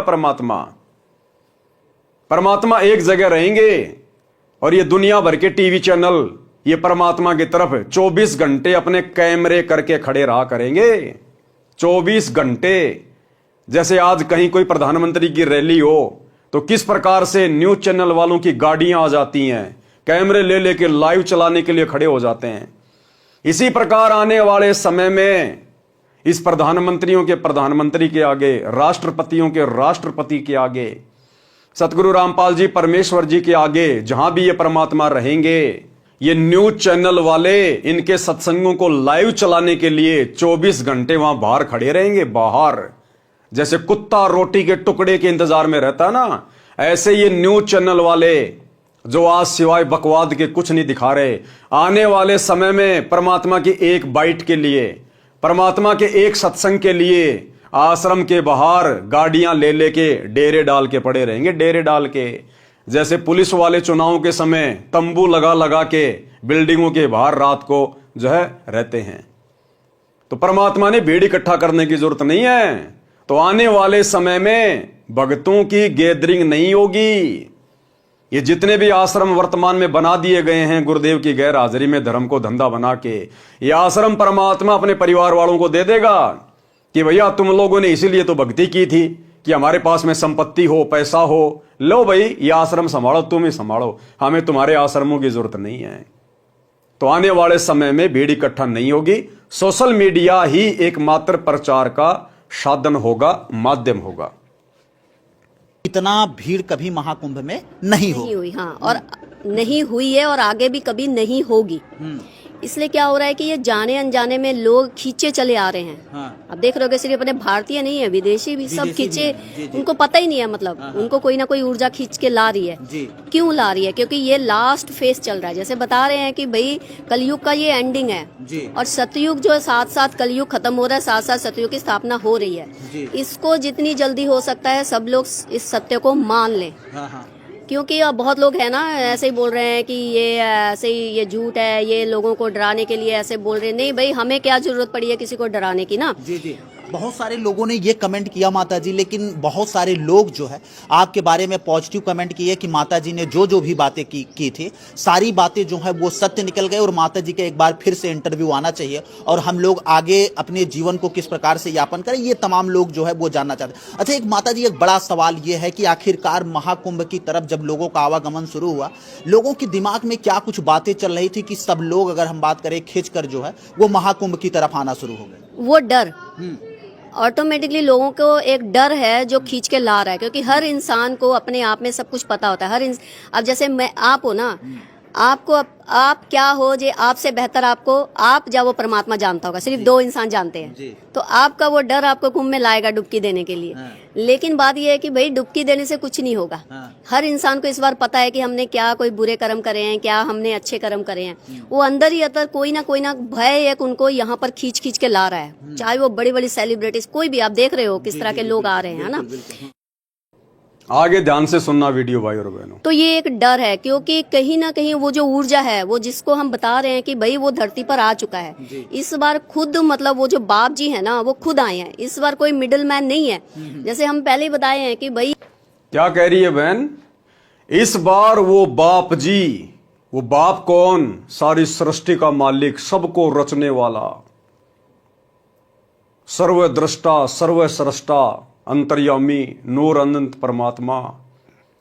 तो ये बहन कह रही है इस बार वो बाप जी खुद आया, खुद। अरे धिक्कार है सतलोक आश्रमों से जुड़ी हुई 90% संगत को और गुरुदेव के कलयुगी काल प्रेरित बेटा बेटी भाई बंधु रिश्तेदारों को, इन कोऑर्डिनेटरों को।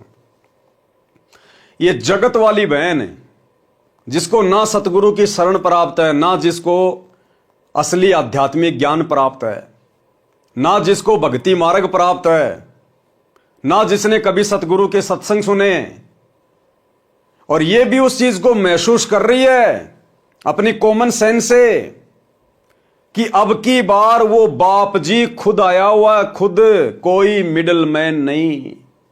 मिडिल मैन मानी उसने किसी अवतार को नहीं भेजा, उसने सतलोक से किसी आत्मा को नहीं भेजा। जैसे आप आश्रम वाले भाई बहन अपने गुरुजी को एक आत्मा मान रहे हैं, एक मानुष मान रहे हैं, एक जीव मान रहे हैं कि कबीर जी ने हमारे गुरुजी को भेजा है, हमारे गुरुजी कबीर जी के अवतार हैं, हमारे गुरुजी तो कबीर जी के संदेश वाहक हैं। इस बहन से शिक्षा ले लो और अपने परमात्मा से नाक रगड़ रगड़ के भीख मांगो कि गुरुदेव भगवान हमें सद्बुद्धि दो। हे परमात्मा, हम आपके संकेतों को समझ सकें, हमें बुद्धि दो, हमारा ज्ञान योग खोलो। अरे नित्य नियम करते समय पुस्तक को हाथ में लेके किया करो, परमात्मा के आगे खड़े होके, तब जाकर तुम्हारा ज्ञान योग खुलेगा।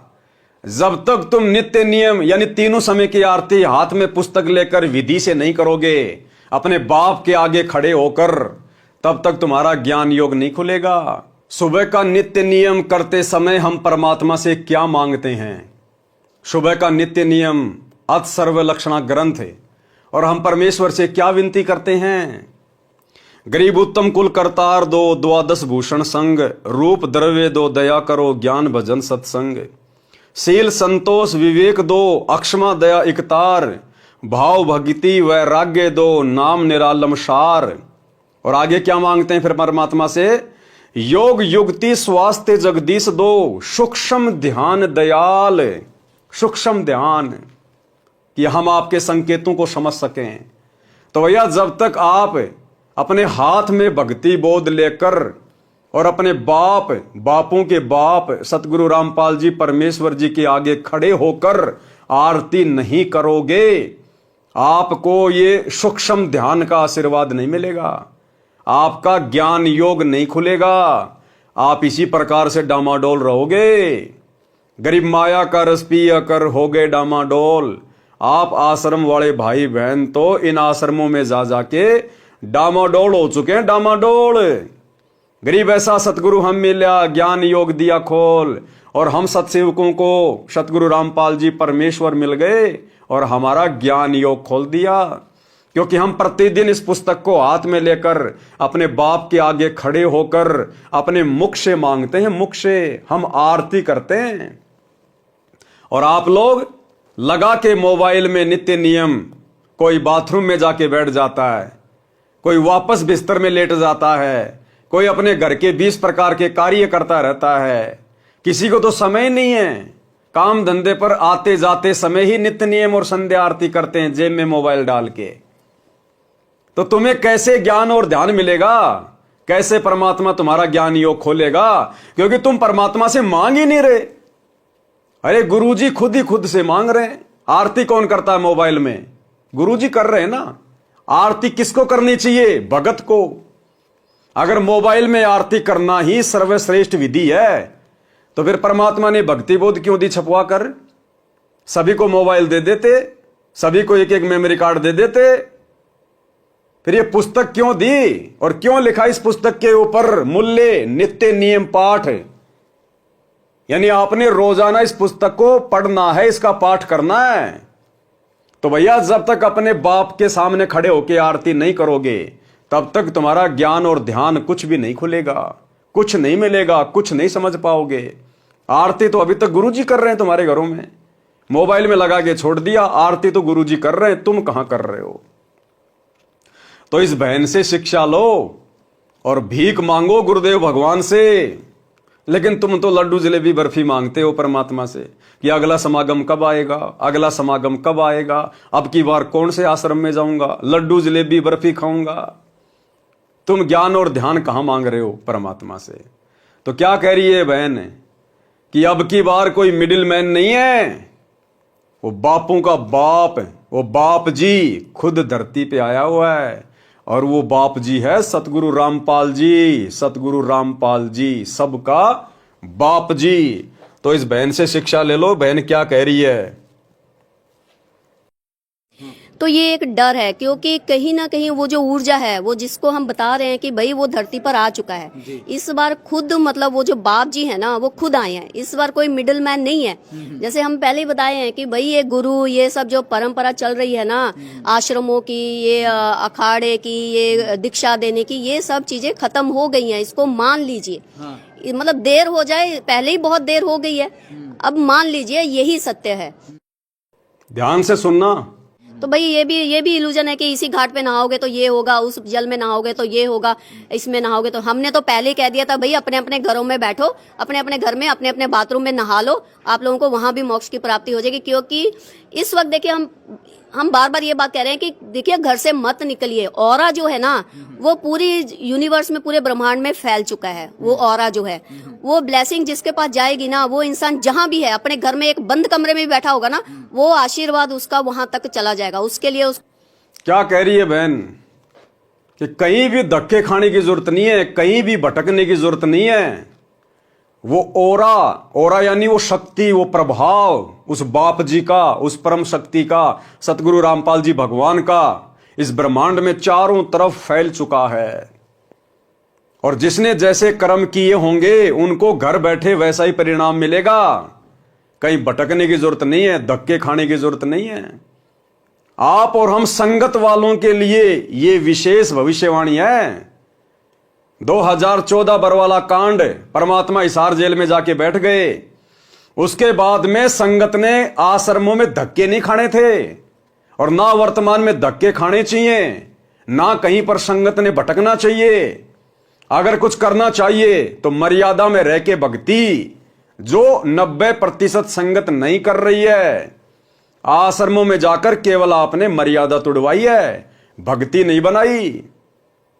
तो क्या कह रही है बहन कि उस परम शक्ति का जो ओरा है, जो ब्लेसिंग है, जो आशीर्वाद है, वो पूरे ब्रह्मांड में फैला हुआ है, लेकिन मिलेगा उसी को जो मर्यादा में है, जो मर्यादा में है, जो गुरु को इष्ट मानता है, जिनका कनेक्शन अपने गुरु से जुड़ा हुआ है, जिसका नाम खंड नहीं है, जिसकी मर्यादा खंडित नहीं है। वो ब्लेसिंग ऑटोमेटिक उस भगत के पास जाएगी हिसार जेल से। वो चाहे इंग्लैंड में बैठा हो, चाहे जापान में बैठा हो, चाहे हिंदुस्तान में बैठा हो, उसको आश्रमों में धक्के खाने की जरूरत नहीं है। लड्डू जलेबी बर्फी के चक्कर में हरियाई गाय की तरह भटकने की जरूरत नहीं है। यदि कोई भी भगत अपने घर पर बैठकर, यानी अपने घर पे रहकर, अपने गुरुजी की गैर हाजिरी में, जैसे वर्तमान में, और यदि वो मर्यादा में है, भक्ति कर रहा है, अपनी 5 यज्ञ कर रहा है, तो उस भगत के पास गुरुजी का आशीर्वाद वहीं पे पहुंच जाएगा। उस भगत ने आश्रमों में धक्के खाने की जरूरत नहीं है, भटकने की जरूरत नहीं है। ये सांकेतिक भाषा है इसकी। जगत वाले तो कहां समझेंगे, 90% भगत भाई बहन भी नहीं समझ रहे।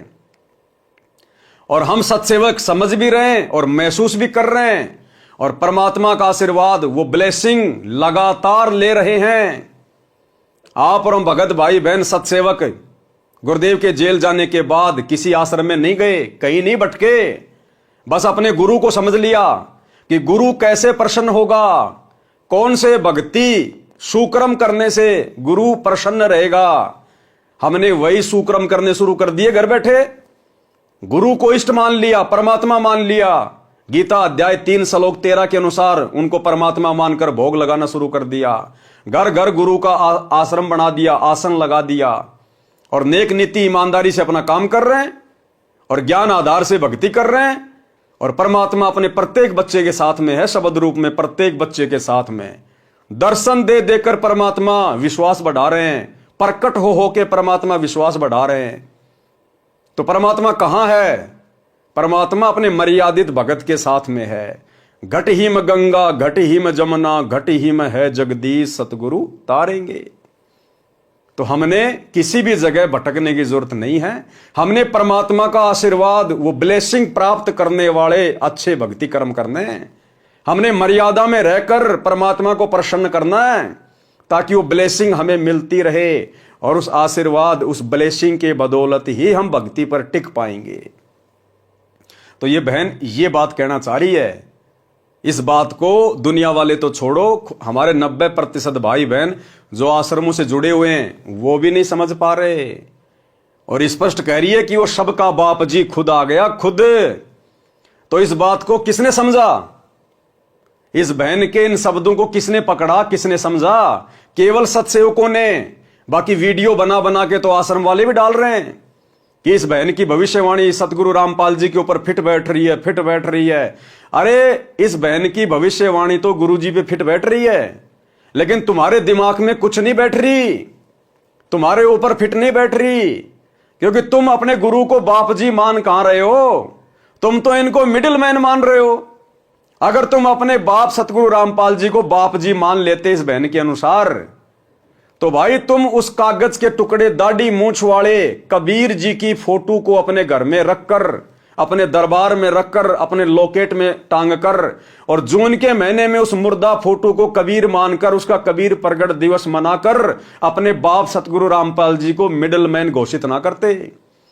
क्योंकि सतगुरु रामपाल जी के रहते सहते किसी अन्य को परमात्मा मानना, उस दाढ़ी मूंछ वाली कबीर जी की मुर्दा फोटो को कबीर भगवान मानना, उसका प्रकट दिवस मनाना जून के महीने में, सतगुरु रामपाल जी को मिडिल मैन मानना है, मिडिल मैन।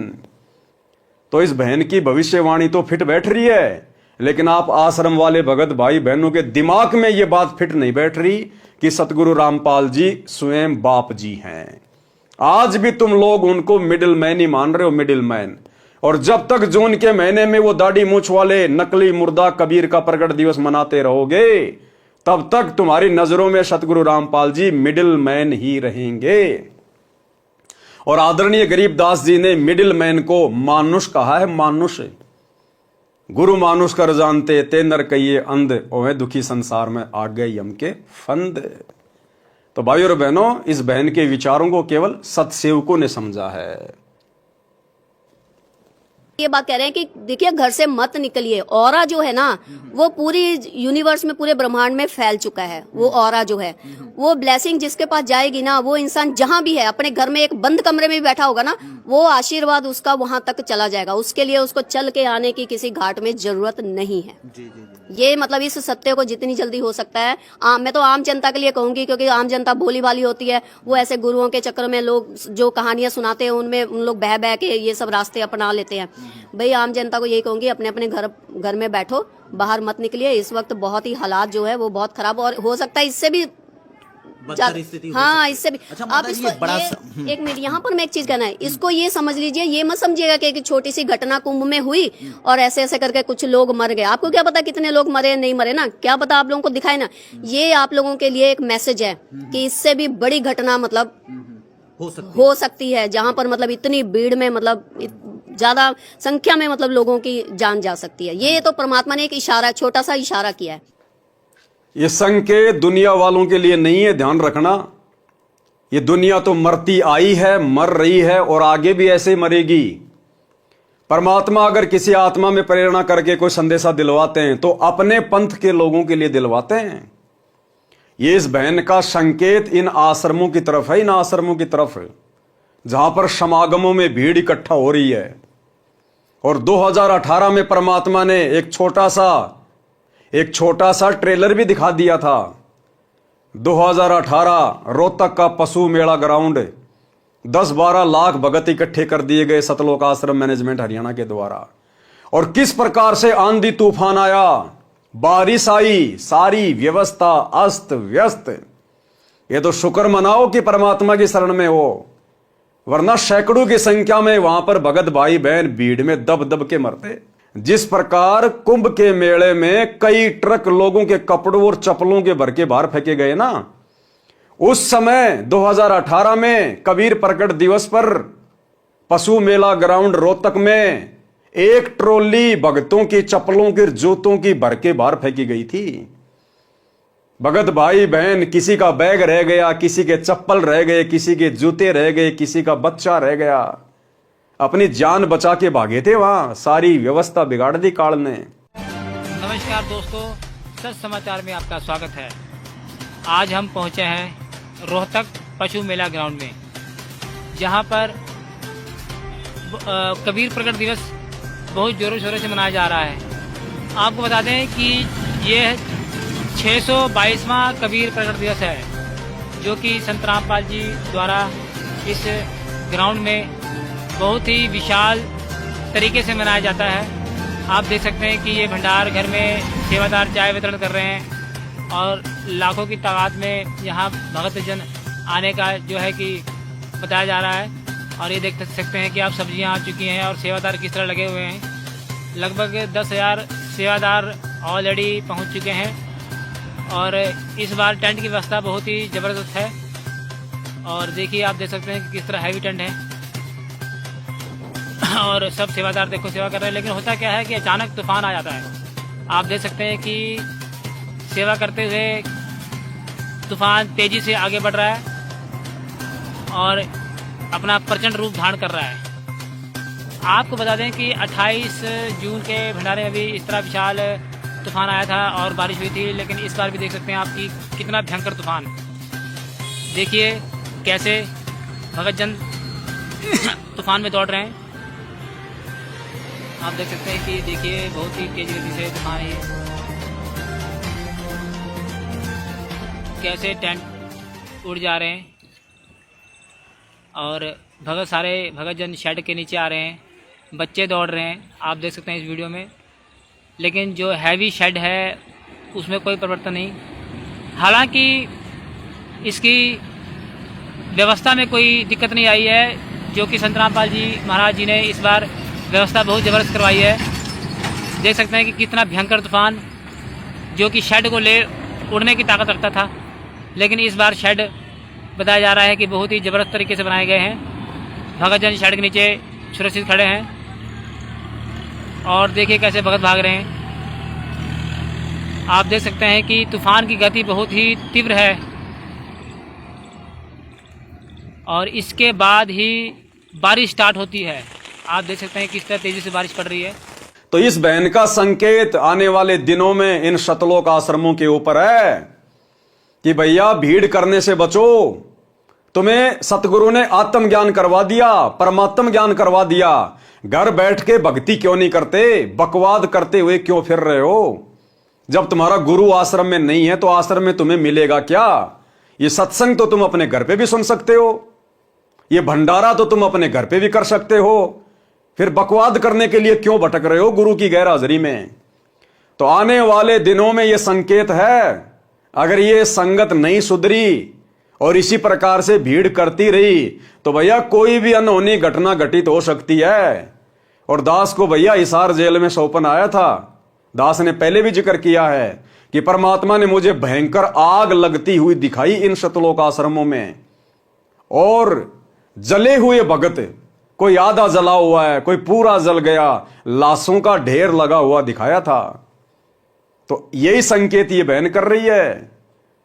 तो भैया समझदारी इसी में है, ज्ञान को आधार बनाओ, घर को आश्रम बनाओ और गुरु को भगवान बनाओ और नेक नीति ईमानदारी से काम धंधा करो, अपनी भक्ति करो, बकवादों में पैर मत दो। ये परीक्षा का समय चल रहा है, युग परिवर्तन का दौर है।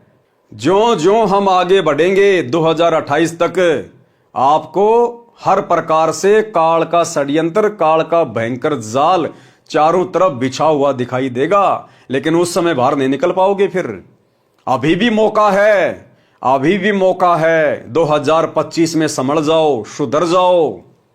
हो सकता है ये साल परमात्मा अपने भक्तों को लास्ट मौका दे दे कि भैया 2025 तक भी संभल जाओ, सुधर जाओ। अन्यथा फिर आने वाले समय में पश्चाताप करने का मौका भी नहीं मिलेगा। संभलना तो बहुत दूर की बात है, पश्चाताप करने का मौका भी नहीं मिलेगा। तो इन आत्माओं में परमात्मा ही प्रेरणा करते हैं। और इस बहन की तो घर बैठे बैठे सेवा लग गई। अब इस वीडियो के माध्यम से जितने भी सत्सेवक भाई बहन ये संदेश सुनेंगे, देखेंगे, समझेंगे, उनका विश्वास अपने गुरुदेव भगवान में और ज्यादा दृढ़ होगा। कि हमें तो विश्वास था ही था कि हमारे गुरुदेव सबके बाप जी हैं, लेकिन परमात्मा ऐसी आत्माओं से भी संदेशा दिलवा रहे हैं जो गुरु जी के आसपास भी नहीं है, फिर भी वो संकेतों में कह रही हैं कि वो सबका बाप आ चुका है। अब वो सबका बाप कौन है, ये बात आप और हमें भली भांति पता है। तो इस आत्मा की भी बैठे बैठे सेवा लग गई है। तो भाई और बहनों, अब हम आगे बढ़ते हैं अपने आज के टॉपिक के ऊपर। तो यही सारी बातें बार बार केशव जी कबीर परमात्मा से कह रहे हैं कि हे परमात्मा, आप सतलोक को वापस चलो। आप कैसे इन लोगों को ज्ञान समझाओगे, कैसे ये लोग भक्ति करेंगे? ना इनका शरीर ढंग का, ना इनके विचार ढंग के, शरीर में इनके नरक भरा पड़ा है। तो केशव जी ने भी हाथ खड़े कर लिए। इसलिए ये बहन कह रही है कि किसी मिडिल मैन की बस की बात नहीं है। ये कलयुग की बिचली पीढ़ी है। बाप जी ने खुद ही आना है, और बाप जी खुद 8 सितंबर 1951 को आ चुके हैं, और सन 1994 से अपना यथार्थ 13वां कबीर पंथ शुरू करके सतयुग की शुरुआत कर चुके हैं।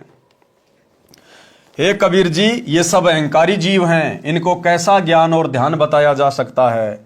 ये कैसे भक्ति करेंगे? हे कबीर जी, आप इनमें कहां फंसे बैठे हो? हे कबीर मन भावने, यानी मेरे प्रिय सुन, आपकी बात उत्तम है। आप जैसा साधु हो ही नहीं सकता। आप इनका कल्याण चाहते हो, ये आपको कष्ट देते हैं। गुरुदेव भगवान हमारा कल्याण चाहते हैं, भक्तों का भी और जगत का भी, क्योंकि परमात्मा के तो सभी बच्चे हैं। लेकिन जगत वाले भी अपने बाप को ना समझकर पिछले 30 वर्षों से इनके साथ में अभद्र व्यवहार करते आ रहे हैं, और खुद के भगत भी अपने बाप को ना समझकर बरवाला कांड को करवाने में विशेष भूमिका निभा चुके हैं। जजों को भड़का के, प्रशासन को भड़का के, जजों के खिलाफ 3 पुस्तकें लिखकर और बरवाला कांड में अपनी मनमानियां करके हम भगत भी अपने भगवान को दुखी कर चुके हैं। और वर्तमान में भी 2014 बरवाला कांड के बाद से लेकर वर्तमान 2024 तक भी सतलोक आश्रम मैनेजमेंट हरियाणा ने ना जाने कितने भक्ति विरुद्ध कर्म करके राजनीति करना, स्टेडियम बनाना, हॉस्पिटल बनाना, गुंडों की सीबीआई जांच करवाना, चंदे के रूप में उनको पैसे देना, आरक्षण में भक्तों को बैठाना, चंदे के रूप में जाट आरक्षण में पैसे देना, दुनिया भर की धर्मशालाएं बनवाना, लोगों के लिए रोडे बनवाना जो कि प्रशासन का काम होता है, फ्री में बसें चलाना, एम्बुलेंस चलाना, दुनिया भर का ऋण वो कर्जा भक्तों के ऊपर चढ़ा रहे हैं, क्योंकि सारी व्यवस्थाएं भक्तों के दान से की जा रही हैं। तो आज हिसार जेल में बैठे हुए उस बाप जी को सतलोक आश्रम मैनेजमेंट हरियाणा पिछले 10 वर्षों से ज्ञान विरुद्ध हरकतों से दुखी ही कर रहा है। आपकी बात उत्तम है, आप जैसा साधु हो ही नहीं सकता। आप इनका कल्याण चाहते हो, ये आपको कष्ट देते हैं। उस लोक में जहां आपका निवास है, 5 तत्व की देही नहीं है, दम यानी श्वास से भी उस शरीर का कोई संबंध नहीं है, बिना श्वास का अविनाशी शरीर है। कबीर जी ने उत्तर दिया। अब कबीर परमेश्वर सतगुरु रामपाल जी भगवान ने, जो कि 650 साल पहले काशी में प्रकट थे, परमेश्वर ने केशव जी की इन तमाम बातों का क्या जवाब दिया कि आखिर मैं क्यों इस गंदे लोक में इतने दिनों से पड़ा हुआ हूं, क्यों मैं बार बार सतलोक को छोड़कर यहां आता हूं, क्यों मैं इन आत्माओं की गालियां खा खा के, इनकी मार पिटाई खा खा कर भी इनके आत्म कल्याण के विषय में सोचता हूं, ये मेरे क्या लगते हैं। पारक के अंक की वाणी नंबर 887 से 924। सुन के सब अब बंदना कहे कबीर संदेश, गरीब दास सब लोक में है हमरा परवेश। कि भाई केशव, आप तो केवल इसी गंदे लोक की बात कर रहे हो, मेरा तो सर्व लोकों में प्रवेश है। मैं कहां नहीं हूं, मैं तो सृष्टि के कोने कोने में हूं। हम अमान अविगत पुरुष चुंबक ज्यों चमकार, गरीब दास लोहा फिरे हमरे अदर आधार। लोहे रूपी देह चुंबक रूपी प्राण, गरीब दास दो से बगल शब्दातीत अमान। जब हम खेचे प्राण को दम मिले दरियावे, गरीब दास पिंडा पड़े सुन श्वास मिल जाए। सुन हमारा रूप है हम हैं सुन से न्यारे, गरीब दास उस प्राण को हम ही जोवन हार। हम जो वे हम एचे ही यो सब ख्याल हमारे, गरीबदास अविगत अदल फजल फूल दीदार। फूल रूप सब प्राण है, फूल फूल में गंध, गरीबदास मम महल की मैं ही जानत सिंध। पिंड पेड़ जीव बीज है, पिंड बीज से होत, गरीबदास जाने नहीं माता दूजत सोत। बालक पीव अति अघाय, माता दूधी धेन, गरीबदास उस नरक में कहा रतन सुरसैन।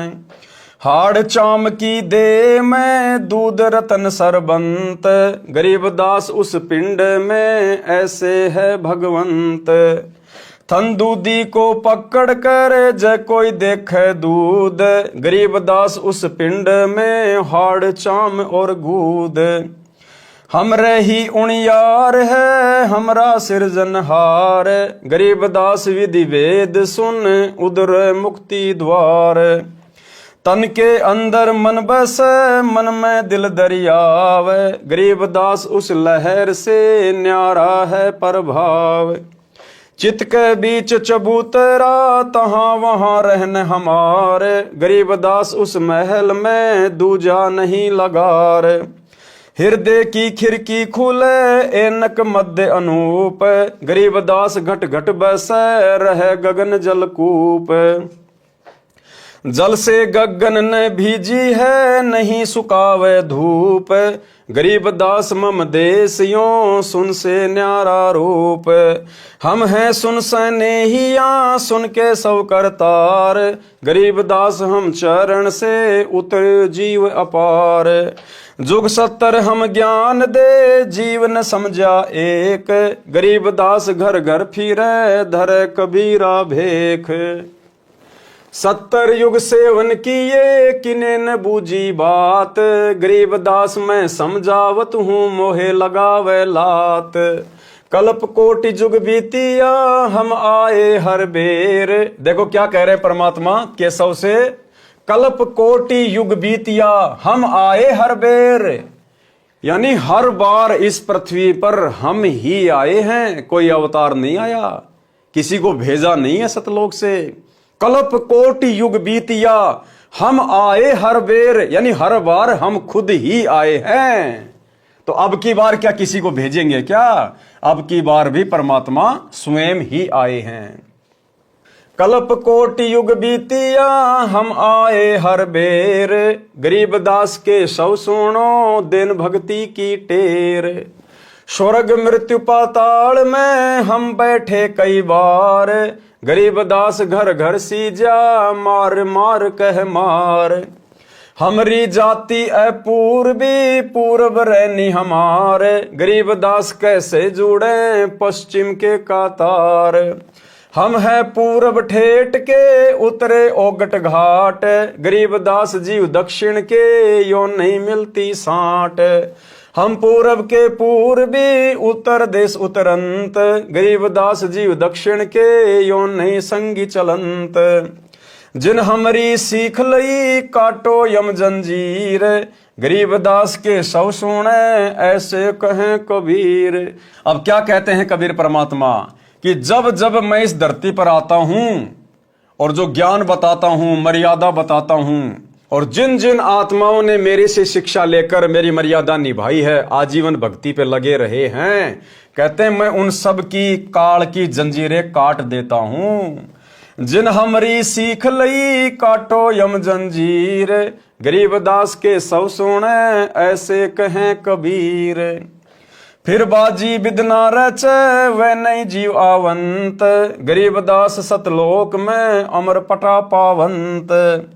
अनंत कोटि बाजी तहां रचे सकल ब्रह्मांड, गरीबदास मैं क्या करूं काल करत जीव खंड। अब परमात्मा कहते हैं भैया मैं तो सबको ज्ञान देता हूं, सबको समझाता हूं, सबके भले की सोचता हूं, लेकिन मेरा और इस काल का एक एग्रीमेंट हो रखा है। जब मैं प्रथम बार यहां पर आया था काल की तपतशिला पर, तो काल ने मेरे से वचन लिया था कि परमात्मा आप नीचे जाओगे, सबको ज्ञान दोगे, सतलोक लेके जाओगे, तो फिर मेरा पेट कैसे भरेगा? तो काल ने परमात्मा से वचन लिया था कि परमेश्वर, आप केवल उन्हीं आत्माओं को सतलोक लेके जाना जो आपके इतने प्रयत्न, इतने संघर्ष के बाद, इतने सत्संग करने के बाद जो आपके ज्ञान पर दृढ़ रहे, जो आपकी शिक्षाओं पर चले, आपकी आज्ञा में चले, जो आपकी मर्यादाओं में चले। केवल उन्हीं आत्माओं को, उन्हीं जीवों को आप सतलोक में लेके जाना, बाकी को मेरे लिए यहीं छोड़ देना। तो भाई और बहनों, अभी तक तो केवल साथ संगति से जुड़े हुए भगत भाई बहनों का सौभाग्य है जो हम परमेश्वर की प्रत्येक मर्यादाओं को फॉलो करते हुए, ज्ञान आधार से भक्ति करते हुए परमेश्वर के संग चलने को तैयार हो रहे हैं। बाकी सतलोक आश्रमों से जुड़े हुए भाई बहन वर्तमान समय 2024 तक पूरी तरह से खंडित हैं, परमेश्वर की हर प्रकार की मर्यादाओं को तोड़ के बैठे हैं। देखा देखी में महाभारत की गांधारी की तरह आंखों पर जानबूझकर काली पट्टी बांध कर बैठे हुए हैं। अनंत कोटि बाजी जहां रचे सकल ब्रह्मांड, गरीब दास मैं क्या करूं काल करत जीव खंड। कीलों काल निकंद हूं जीव विध्वंस नहीं होए, गरीब दास जुल्हा कहे शब्द न बूझे कोई। परमात्मा कहते हैं, भाई केशव, मैं इतना सक्षम हूं, इतना समर्थ हूं, मैं इस काल को बांध के रख सकता हूं, बांध के। कीलों काल निकंद हूं, कील मानी बांध देना, निष्क्रिय कर देना, और यह काल मेरी किसी भी आत्मा को परेशान नहीं कर सकता यदि कोई मेरे शब्द के ऊपर टिका रहे तो। लेकिन शब्द न बूझे कोई, लेकिन कोई मेरी शिक्षाओं पर टिक नहीं पाता, मर्यादाओं पर रह नहीं पाता। कीलों काल निकंद हूं जीव विध्वंस नहीं होए, गरीब दास जुल्हा कहे शब्द न बूझे कोई। मनुष्य जीव की क्या बात है पशु पक्षी परवान, गरीब दास जुल्हा कहे करी हूं हंस अमान। कि भैया स्त्री और पुरुषों की तो बात ही छोड़ दो, मैं तो पशु पक्षियों को भी मोक्ष दे सकता हूं यदि मेरी मर्यादा में रहें तो। मैं बंजारा आदि का याई हमारी साठ, गरीब दास जीव अभय करी बोहर न आवे बाट। कि मैं तो इस खेल का खिलाड़ी हूं, मैं बंजारा आदि का, बंजारा यानी व्यापारी, और याई हमारी साठ, यही हमारा व्यापार है। कौन सा? जीवों को भक्ति करवा कर सतलोक लेकर जाना। मैं बंजारा आदि का याई हमारी साठ, गरीब दास जीव अभय करी बोहर न आवे बाट। जीव को अभय करने का मतलब है सतलोक में बैठा देना। एक गाड एक जारी ये नहीं मोय सुहाए, गरीब दास सतलोक में देऊं जीव मिलाए। सुन के सौ सायब धनी मैं हूं तुम्हारा दास, गरीब दास तुम हुक्म से काटत जीव की फांस। अब देखो कितनी गहरी शिक्षा है भाई और बहनों। ये बातें कौन कह रहे हैं? कबीर परमात्मा। किससे कह रहे हैं? केशव जी से। तो कबीर जी केशव जी से क्या कह रहे हैं? जबकि केशव कौन थे? खुद परमात्मा ही थे। उसके बावजूद भी कबीर जी अपने आप को केशव जी का दास बता रहे हैं। और क्या कह रहे हैं? सुन केशव साहिब धनी, केशव जी को यानी अपने ही दूसरे रूप को साहिब कह रहे हैं, धनी कह रहे हैं, परमात्मा कह रहे हैं। सुन केशव साहिब धनी मैं हूं तुम्हारा दास, कि मैं तो तुम्हारा दास हूं। खुद परमात्मा कबीर जी केशव से कह रहे कि मैं तो तुम्हारा दास हूं। इसी प्रकार सतगुरु रामपाल जी परमेश्वर सन 1994 से अपने आप को छुपाते हुए स्वयं कबीर भगवान होते हुए और उस नकली फोटो को, दाढ़ी मूंछ वाली कबीर जी की समझे जाने वाली नकली फोटो को क्या कह रहे हैं? साहेब, कबीर साहेब धनी, और मैं तो इनका कुत्ता हूं, मैं तो इनका दास हूं। तो भाई और बहनों, हमें समझ जाना चाहिए ये संदेश, ये पुस्तकों में संकेत परमात्मा ने क्यों किए, किस लिए किए, कि ये परमात्मा तो काल के साथ किए गए एग्रीमेंट के अनुसार अपने आप को स्पष्ट रूप से भगवान नहीं कहेगा, अपने आप को कबीर का भेजा हुआ कुत्ता कहेगा, उसका दास कहेगा, उसका नौकर कहेगा, उसका गुलाम कहेगा। लेकिन अब आप और हमने समझना पड़ेगा कि आत्मा आत्मा का उद्धार नहीं कर सकती। स्वयं बाप जी ही अपने बच्चों को काल के जाल से निकाल कर लेकर जा सकता है। तो 650 साल पहले भी परमात्मा कबीर जी केशव जी से क्या कह रहे हैं, अपने दूसरे रूप से क्या कह रहे हैं? उनको साहिब कह रहे हैं, उनको धनी कह रहे हैं, और कह रहे हैं मैं तो तुम्हारे आशीर्वाद से यहां जीवों का मोक्ष करने आया हूं। तो वही लीला वर्तमान में सतगुरु रामपाल जी भगवान स्वयं कबीर परमात्मा होते हुए और उस कागज के मुर्दा टुकड़े को, दाढ़ी मूंछ वाले कबीर जी की फोटो को परमात्मा कह रहे हैं, कबीर कह रहे हैं, भगवान कह रहे हैं।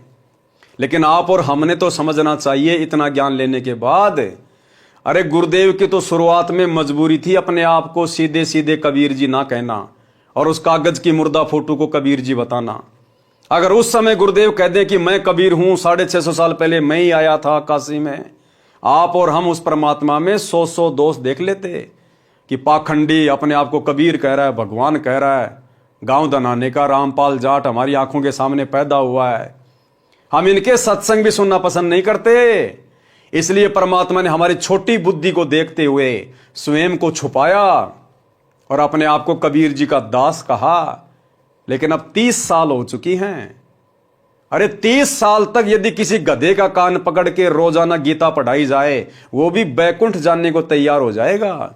और हम भगत भाई बहन उस गधे से भी गए गुजरे, आज तक अपने भगवान को नहीं पहचान पाए, आज तक गुरु में परमात्मा नहीं देख पा रहे, फिर भला कैसे सतलोक जाएंगे।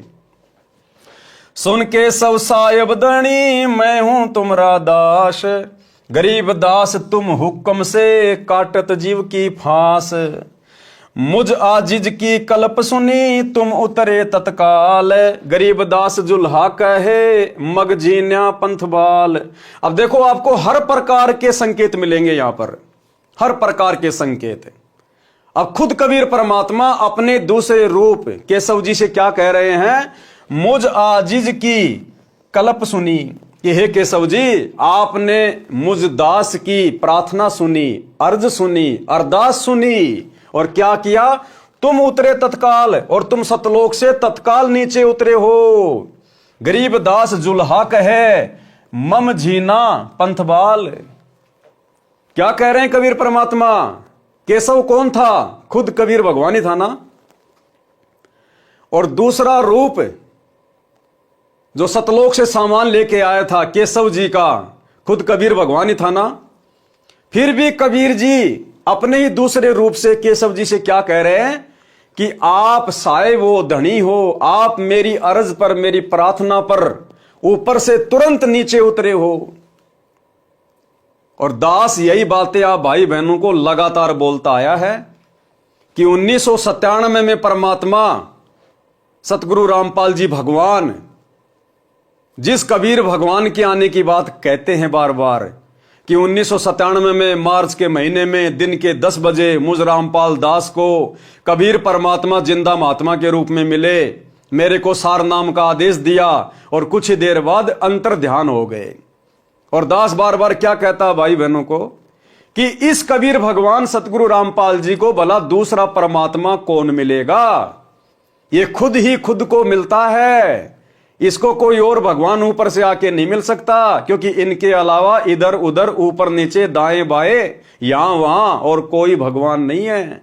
ये तो लीला करते हैं, अपने आप को छुपाते हैं, क्योंकि परमात्मा ने उस वाणी को सत्य सिद्ध करना था जो 1997 के विषय में बोली गई थी कि जब आवे 5500 पांचा तब ये वचन मेरा होगा साचा, 5000 और 500 जब कलयुग बीत जाए, महापुरुष फरमान तब जग तारण को आए। तो ये वाणी 1997 में पूरी होती है, क्योंकि सन 1997 में कलयुग के 5505 वर्ष पूरे हो जाते हैं।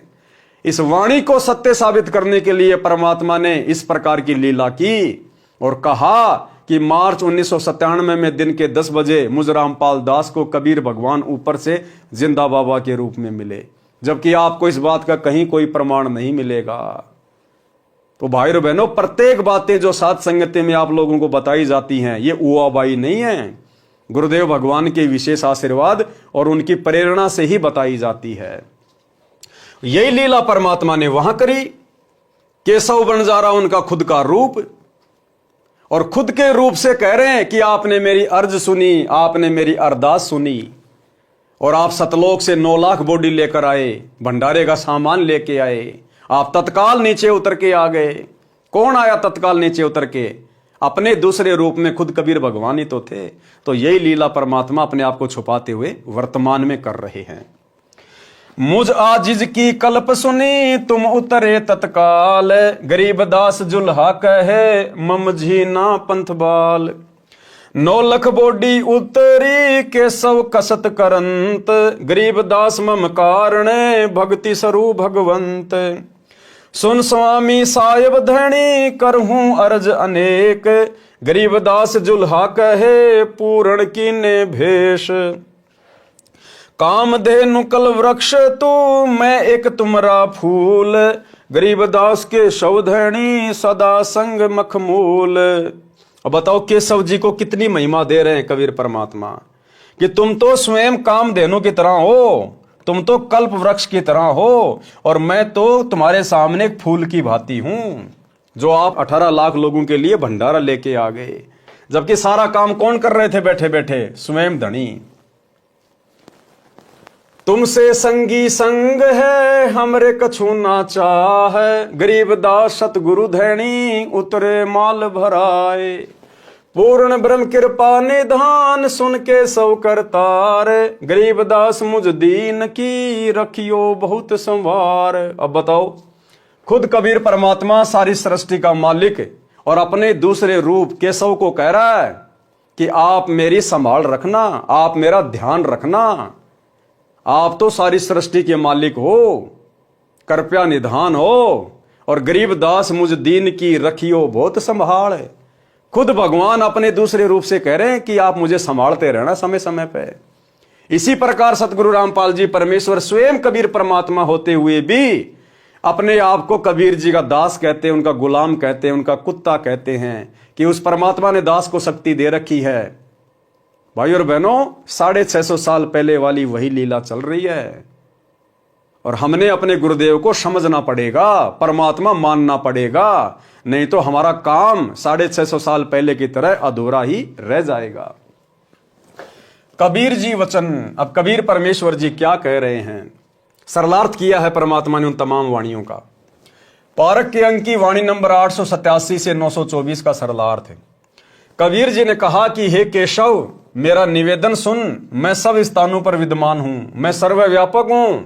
जैसे गऊ बच्चे को जन्म देती है, गाय के शरीर में रुधिर भी है यानी खून भी है, गोबर पेशाब भी है, मांस भी है, हड्डियां भी हैं, उसी शरीर में बच्चे के लिए दूध भी बन गया है। इसी प्रकार सत्य साधना करने से इसी रुधिर व मल भरे मानव शरीर में परमात्मा भी प्रकट हो जाता है, भक्ति की शक्ति बन जाती है, जीव का मोक्ष हो जाता है। बच्चे के जन्म से पहले यदि गाय या भैंस के थन को चीर फाड़ कर देखें तो दूध नहीं मिलेगा, मांस व रक्त मिलेगा। बच्चा उत्पन्न होने के पश्चात दूध की बाल्टी भर देती है। हे केशव, अपना सृजनहार अपने उणियार जैसा है, यानी मानव स्वरूप है। ये सब वार्ता मानव को समझाने के लिए है।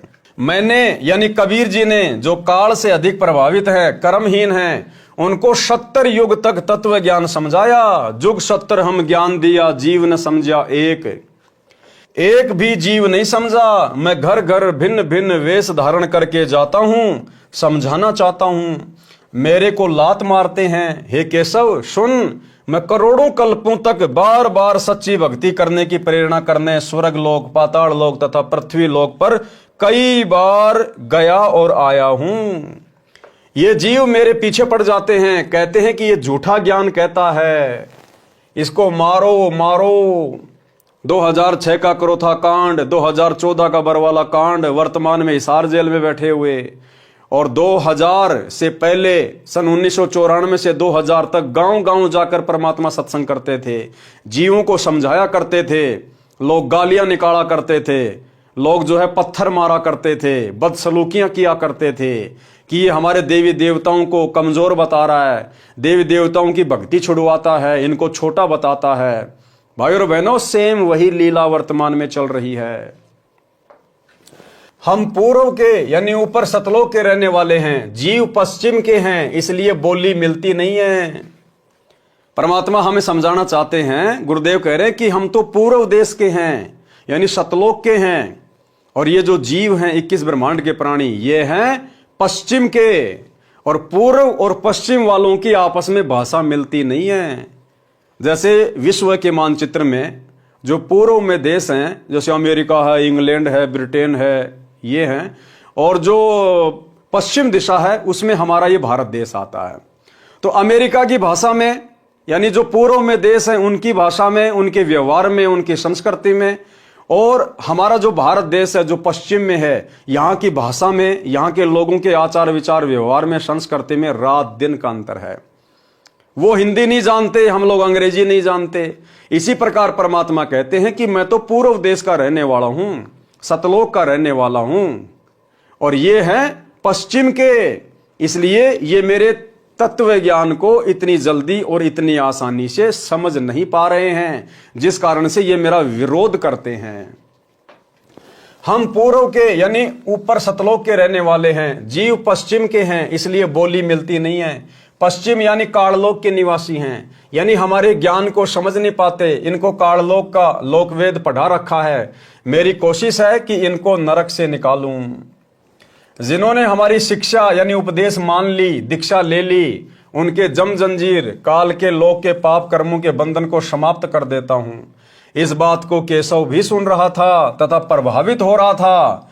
कबीर जी ने कहा कि वे मेरी शरण वाले सत्य भक्ति करके सतलोक में चले जाते हैं, वहां पर अमर पट्टा यानी अमर पद प्राप्त करते हैं। वे कभी जन्म मृत्यु के चक्कर में नहीं गिरते। मैंने यानी कबीर जी ने अनंत करोड़ दुनिया बनाई है, अनंत करोड़ ब्रह्मांड बनाए हैं। मैं इतना सक्षम हूं, परंतु काल जीव का नाम खंड करवाकर मेरे से दूर कर देता है। बताओ मैं क्या करूं? मैं काल को कील दूं यानी बांध दूं, किसी भी जीव को कष्ट नहीं होगा, सब सतलोक में चले जाएंगे, परंतु मेरे ज्ञान को कोई नहीं मानता, न सुनता है। कबीर जुलाहा ये कह रहा है कि मानव की तो बात ही क्या, पशु पक्षियों को भी सुखी कर दूं। मैं तो सदा का बंजारा यानी व्यापारी हूं। मेरी यही सांठ यानी सौदागरी है कि जीवों को सच्चा ज्ञान, सच्चा नाम बताकर, भक्ति करवाकर, काल ब्रह्म का हिसाब करवाकर, जीव को मुक्त करवाकर सतलोक ले जाऊं। वे जीव पुनः काल के जाल में नहीं आते। उन जीवों को अमर कर देता हूं जो भिन्न भिन्न धर्म बनाकर काल ने आपस में लड़ा रखे हैं, भिन्न भिन्न रीति रिवाज बना रखे हैं। हिंदू मुर्दे को जलाता है, मुसलमान इसे बुरा मानते हैं, वे जमीन में गाड़ते हैं। मुझे ये अच्छा नहीं लगता। मैं चाहता हूं कि ये तत्व ज्ञान समझें, एक हो जाएं, सत्य साधना करें, सतलोक जाएं, सदा सुखी रहें। डबल रोल करके कबीर जी ने कहा कि हे केशव, हे मालिक, मैं तो आपका दास हूं।